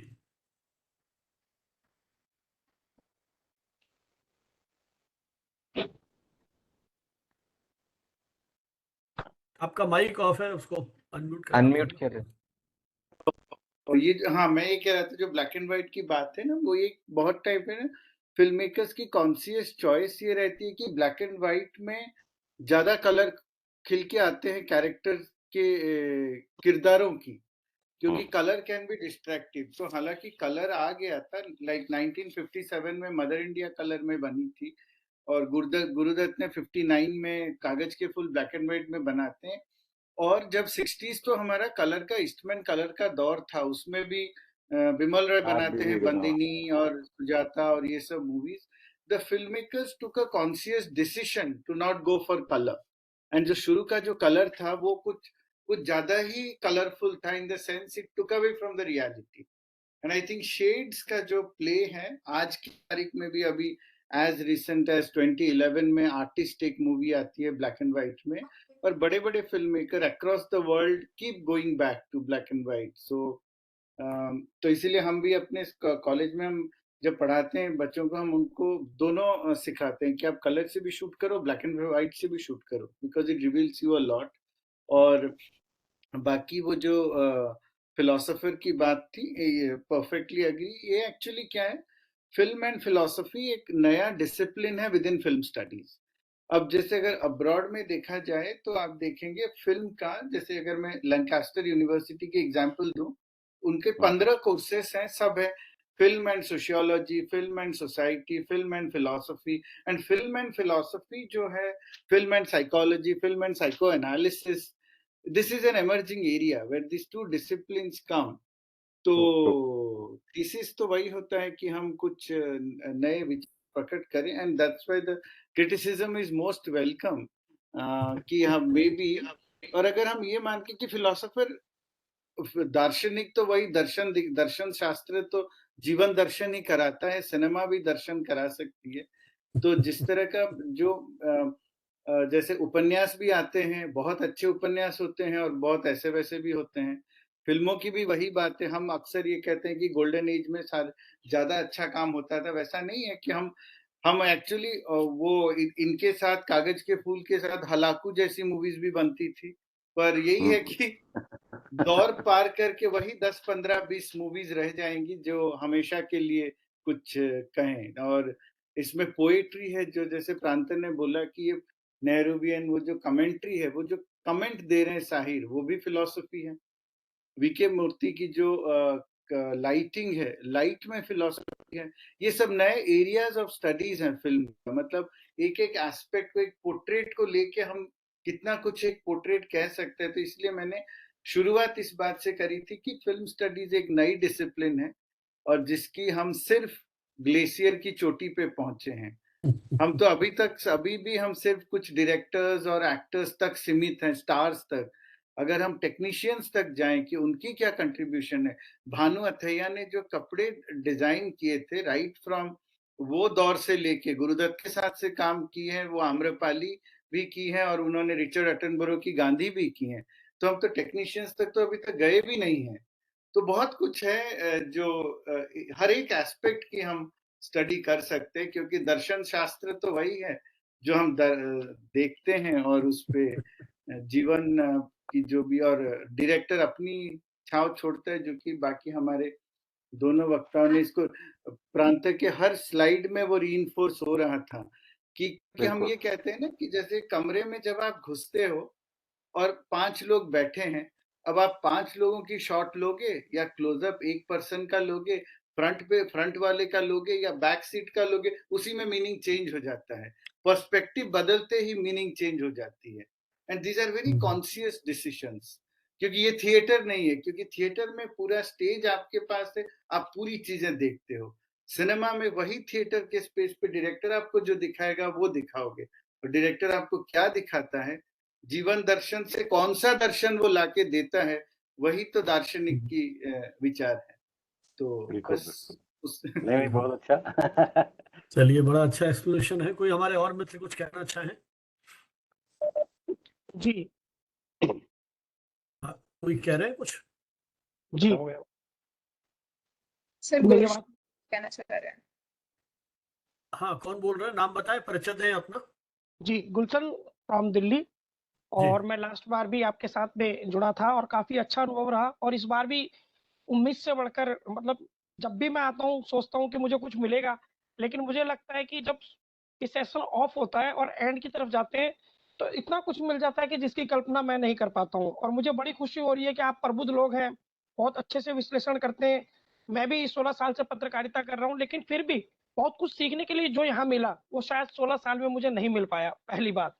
दूसरी बात कि अगर हम गुरुदत्त की बात कर रहे हैं तो एक बात मैं जरूर कहना चाहूंगा कि 1959 में गुरुदत्त की फिल्म आई थी कागज के फूल, लेकिन अगर हम बात करें 1960 की तो 1960 में आई चौदहवीं का चांद, जिसमें गुरुदत्त साहब ने असलम की भूमिका निभाई और उसका गीत चौदहवीं का चांद इतना, मतलब वो एक शब्द नहीं है मेरे पास, किस तरह वो कैमरे के ऊपर अपना पूरा फेस लेके आते हैं और मतलब एक जैसे बटन दबाया गया, कहीं वो चेहरे के फेस एक्सप्रेशन चेंज होते हैं। वहीदा रहमान जी जो है जमीला बनी हुई है और वो कहते हैं कि चौदहवीं का चांद हो तुम। और मुझे नहीं लगता कि अपनी जिंदगी में जब कोई भी व्यक्ति रोमांटिक हुआ होगा, या पत्नी या प्रेमिका या उसकी कोई भी प्रिय रही होगी, उसके लिए उसने इस गीत को नहीं गुनगुनाया होगा। यही बात गुरुदत्त साहब को अलग करती है कि शायद हिंदुस्तान में जो पुरुष थोड़ी सी भी समझ रखते हैं उन्होंने चौदहवीं का चांद गीत जरूर गुनगुनाया होगा। बस मैं यही कहना चाहता हूँ। बहुत खूब। चलिए गुलशन जी, बहुत बहुत धन्यवाद आपकी इस रोचक टिप्पणी के लिए। मुझे लगता है अब इससे अपन समापन की ओर ले चलते हैं। आप पीयूष जी, आप कुछ कह रहे हैं? आपका माइक अनम्यूट कर, अभी माइक। चैट बॉक्स में कुछ हाँ, ये बहुत इंपॉर्टेंट पॉइंट है क्योंकि 1960 में चौदहवीं का चांद फुल कलर में आता है और फिर साहिब बीबी गुलाम उसके बाद आती है और ब्लैक एंड व्हाइट में बनाया जाता है। वो ब्लैक एंड तो व्हाइट वो में है, हाँ। कलर और ब्लैक एंड व्हाइट की वो कॉन्शियस डिसीजन होती है क्योंकि वो नैरेटिव बिमल रॉय, जो बिमल दत्त की जो कहानी है वो ब्लैक एंड व्हाइट में ज्यादा खरा उतरती है रादर देन जैसे कि अब चौदहवीं का चांद में जिसको अमित जी भी कहते हैं कि one of the most beautiful close-ups in the history of Indian cinema जो आप देखने को मिलता है, वो आई थिंक वहीदा जी का इसमें है, सॉरी कागज के फूल में है। बट वही वहीदा जी फिर कलर में आती है, फिर वो फिर से ब्लैक एंड व्हाइट में आ जाती है। तो वो टेक्निक की लिमिटेशन नहीं थी, वो स्टोरी का ये था। जी, यहाँ मैं बता दूं कि फर्स्ट जो फिल्म कलर में हिंदी सिनेमा में जो कलर आया था वो 1937 से आ गया है। 1937 किसान कन्या, that was the first film. तो 37 से 1959 60 ये बहुत दिन हो गए। तो टेक्नोलॉजी तो था, but I entirely agree with Piyush, it was a conscious choice. नहीं, पर ग्रो कर रहा था उस समय, टेक्नोलॉजी उतना बना नहीं था। 60 के आसपास असली में कलर बनने शुरू हुए, उसके पहले सब वो एक्सपेरिमेंटल मामला था सारा। नहीं, लेकिन लोग दलाल जी अभी नेटफ्लिक्स पे एक फिल्म आ रही है, वो ब्लैक एंड व्हाइट में आ रही है, वो कोटा स्टोरी या क्या नाम है, वो पूरी ब्लैक एंड व्हाइट में है वो। और एक बात यहाँ कहना चाहूंगा कि फिल्म जिस हिसाब से हम ये जो क्लासिक वर्ड को डिफाइन करते हैं फिल्म की दायरे में रह के, और क्लासिकल डांस या फिर क्लासिकल म्यूजिक कहते हैं, इसमें एक अंतर है। क्लासिकल डांस और क्लासिकल म्यूजिक में एक व्याकरण होता है, और जो उसको कंफर्म करता है उसे ही हम क्लासिकल डांस या क्लासिकल म्यूजिक कहते हैं। उनकी जो व्याकरण होती है, फिल्म में भी व्याकरण होती है, बट वो जो रिजिड फ्रेम में क्लासिकल डांस और क्लासिकल ये म्यूजिक को देखते हैं, उतना रिजिड फ्रेम में फिल्म को नहीं देखते। मेरे ख्याल से ऐसा नहीं, मेरे ख्याल से ऐसा नहीं है। मैं बताऊं आपको, क्योंकि जो क्लासिक फिल्म्स हम कहते हैं ना, वो सारी जो है दे आर वेरी वेल। जैसे आप अगर जब से शुरू हुआ है पॉटमेकिन के समय से, पॉटमेकिन इज ए क्लासिक फिल्म, उसमें बहुत ज्यादा एंटरटेनमेंट नहीं है उस तरह से देखा जाए, है ना। But that was establishing the language of films, so that there are lot of films which have made contribution to language of film and they are called classics in my opinion. I may be wrong. तो मेरे कहने का मतलब है, the way we use these two शास्त्रीय नृत्य और classic नृत्य, इसमें थोड़ा शायद हमारे इंटरप्रिटेशन में इसकी माने को निकालने में थोड़ा कुछ अंतर है, ये हम हो सकता है। अप्रिशिएट करेंगे जी। Thank you. चलिए अब अपन समापन की ओर चलते हैं इस वेबिनार के। मैं पुनः प्रियंका जी से अनुरोध करूंगा कि वो वोट ऑफ थैंक्स प्रपोज करें। प्रियंका जी। जी सर, सर मैं वोट ऑफ थैंक्स से पहले, आज गुरु पर्व है तो फिर से 2 लाइन दोहराना चाहूंगी। गुरु ब्रह्मा गुरु विष्णु गुरु देव महेश्वरा गुरु साक्षात परम ब्रह्मा तस्मै श्री गुरुवे नमः। बेसिकली ये गुरु को सबसे ऊपर का दर्जा दिया गया है और ये बताया गया है कि गुरु का जो लेवल है वो सबसे ऊपर का है। गुरु का की जो वैल्यू है वो सबसे ऊपर है, चाहे वो हमारे माता पिता हो, चाहे वो हमारा परमेश्वर। तो इसी के साथ मैं आज का वोट ऑफ थैंक्स लेकर आई हूँ। So I would like to extend my heartfelt gratitude to each and everyone who has contributed in this webinar, which is on webinar on basically to tribute to our Guru Dutt. So basically Guru Dutt जी को tribute देते हुए आज का हमारे webinar है। और आज के हमारे जो तीनों एक्सपर्ट्स हैं, तीनों स्पीकर्स हैं, उन्होंने इस चीज को बहुत अच्छे तरीके से बताया कि किस तरीके से उनकी इम्पोर्टेंस आज भी है और क्यों हम उनको आज भी जान रहे हैं, उनके टैलेंट की वजह से, उनका रिप्रेजेंटेशन की वजह से, उनका प्रेजेंटेशन की वजह से, और किस तरीके से वो छोटी छोटी चीजों को पर्दे पे लेकर आते हैं। तो हमें भी बहुत ज्यादा उन छोटी छोटी चीजों के ऊपर ध्यान देना चाहिए। So basically I would like to give a big thanks to all of our speakers, Professor Piyush Roy sir. Sir, thank you so much. आपने इतना अच्छा presentation दिया और उसको इतने अच्छे तरीके से present किया, because बहुत बार ऐसा होता है कि हमारे पास डाटा होता है लेकिन present करने के तरीके की वजह से हम disconnect होते हैं। But आपका जो presentation था उसने हमें बहुत ज्यादा connect करके रखा। Thank you so much for your knowledgeable basically presentation with us. Thank you so much Midul sir, Midul Shetty sir. Sir आपने जितने अच्छे से प्रेजेंटेशन दिया, जितने अच्छे से अपने नॉलेज को हमारे साथ शेयर किया, वी आर वेरी थैंकफुल कि आज आप हम लोगों के साथ बने रहे और अपना नॉलेज हमारे साथ शेयर किया। Not the least, thank you so much Dr. Pranta Prateek sir. Thank you so much for your valuable knowledge. आपने अपने प्रेजेंटेशन के साथ भी और इसके बाद भी, अभी मैंने देखा ये जो क्वेश्चन आंसर राउंड था वहां पे भी आपने अपने नॉलेज को बहुत अच्छे से शेयर किया। आपके जो थॉट्स थे, आपका जो फैक्ट था, that is very valuable and updated also. So thank you so much sir for your valuable time, for your knowledge which you have shared with us, and thank you so much each and everyone participants who are connected with us. Thank you so much to our convener Ayushi ma'am. Thank you so much for both the main we can say the hero of this webinar, Professor M.N. Hooda sir and Sanjeev Banawat sir. So basically I really thank each and everyone because आज के time में जिन्होंने भी हमें जिस तरीके से ज्ञान दिया है वो हमारे गुरु हैं। और मुझे ऐसा लगता है जितने भी लोग यहाँ पर हैं जो अपने पॉइंट ऑफ व्यू को रख रहे हैं वो सारे हमारे गुरु हैं। तो उनको बहुत बहुत नमस्कार मेरा। चलिए मेरी ओर से भी धन्यवाद। और किसी भी वेबिनार की सार्थकता तभी है जब वो विचारों को उद्वेलित कर पाए। और आज एक अरसे बाद ये जो डिस्कशन हुआ, मैं आभारी हूँ प्रोफेसर हेमंत जोशी जी का भी। और उनका तो मुझे लगता है कि कहीं भाषा की जरा सी भी उनकी दृष्टि में यदि गलत प्रयोग है तो मुझे लगता है विचलित हो जाते हैं, क्योंकि बरसों तक उन्होंने हिंदुस्तान में भाषा को लेकर के कॉलम लिखा है। तो भाषा पे उनकी जो पकड़ है और जो साधना उन्होंने की है आज के दौर में भी, यदि वो इतना भाषा का अंकुश रखते हैं तो मुझे लगता है कि ये एक बहुत बड़ी सफलता है। और एक सूचना यह है कि परसों 23 जुलाई को नेशनल ब्रॉडकास्टिंग डे है। तो इस दिन फिर अपन मिलेंगे शाम को 6 बजे। हमारे 3 एक्सपर्ट्स हैं जो ब्रॉडकास्टिंग से जुड़े हुए हैं। अहमदाबाद से जयेश पांडे हैं और जयपुर से हमारे 2 मित्र, बल्कि मेरे दोनों ही विद्यार्थी हैं, रेशमा खान जो ऑल इंडिया रेडियो जयपुर में अभी डायरेक्टर हैं, और योगेश कानवा जो प्रोग्राम एग्जीक्यूटिव के रूप में रिटायर हुए हैं। ये तीनों हमारे साथ में होंगे। विषय है broadcasting in digital age, opportunities and challenges. तो आप सबसे अनुरोध है, लिंक हमारा यही है, बाकी डिटेल्स सोशल मीडिया के थ्रू आपके साथ शेयर कर लेंगे। सभी मित्रों से ये भी रिक्वेस्ट है कि हमारा व्हाट्सएप ग्रुप ज्वाइन करें और हमारा यूट्यूब चैनल सब्सक्राइब करें। उनके लिंक चैट बॉक्स में दे दिए गए हैं। इन्हीं शब्दों के साथ बहुत बहुत धन्यवाद। जय हिंद, जय भारत।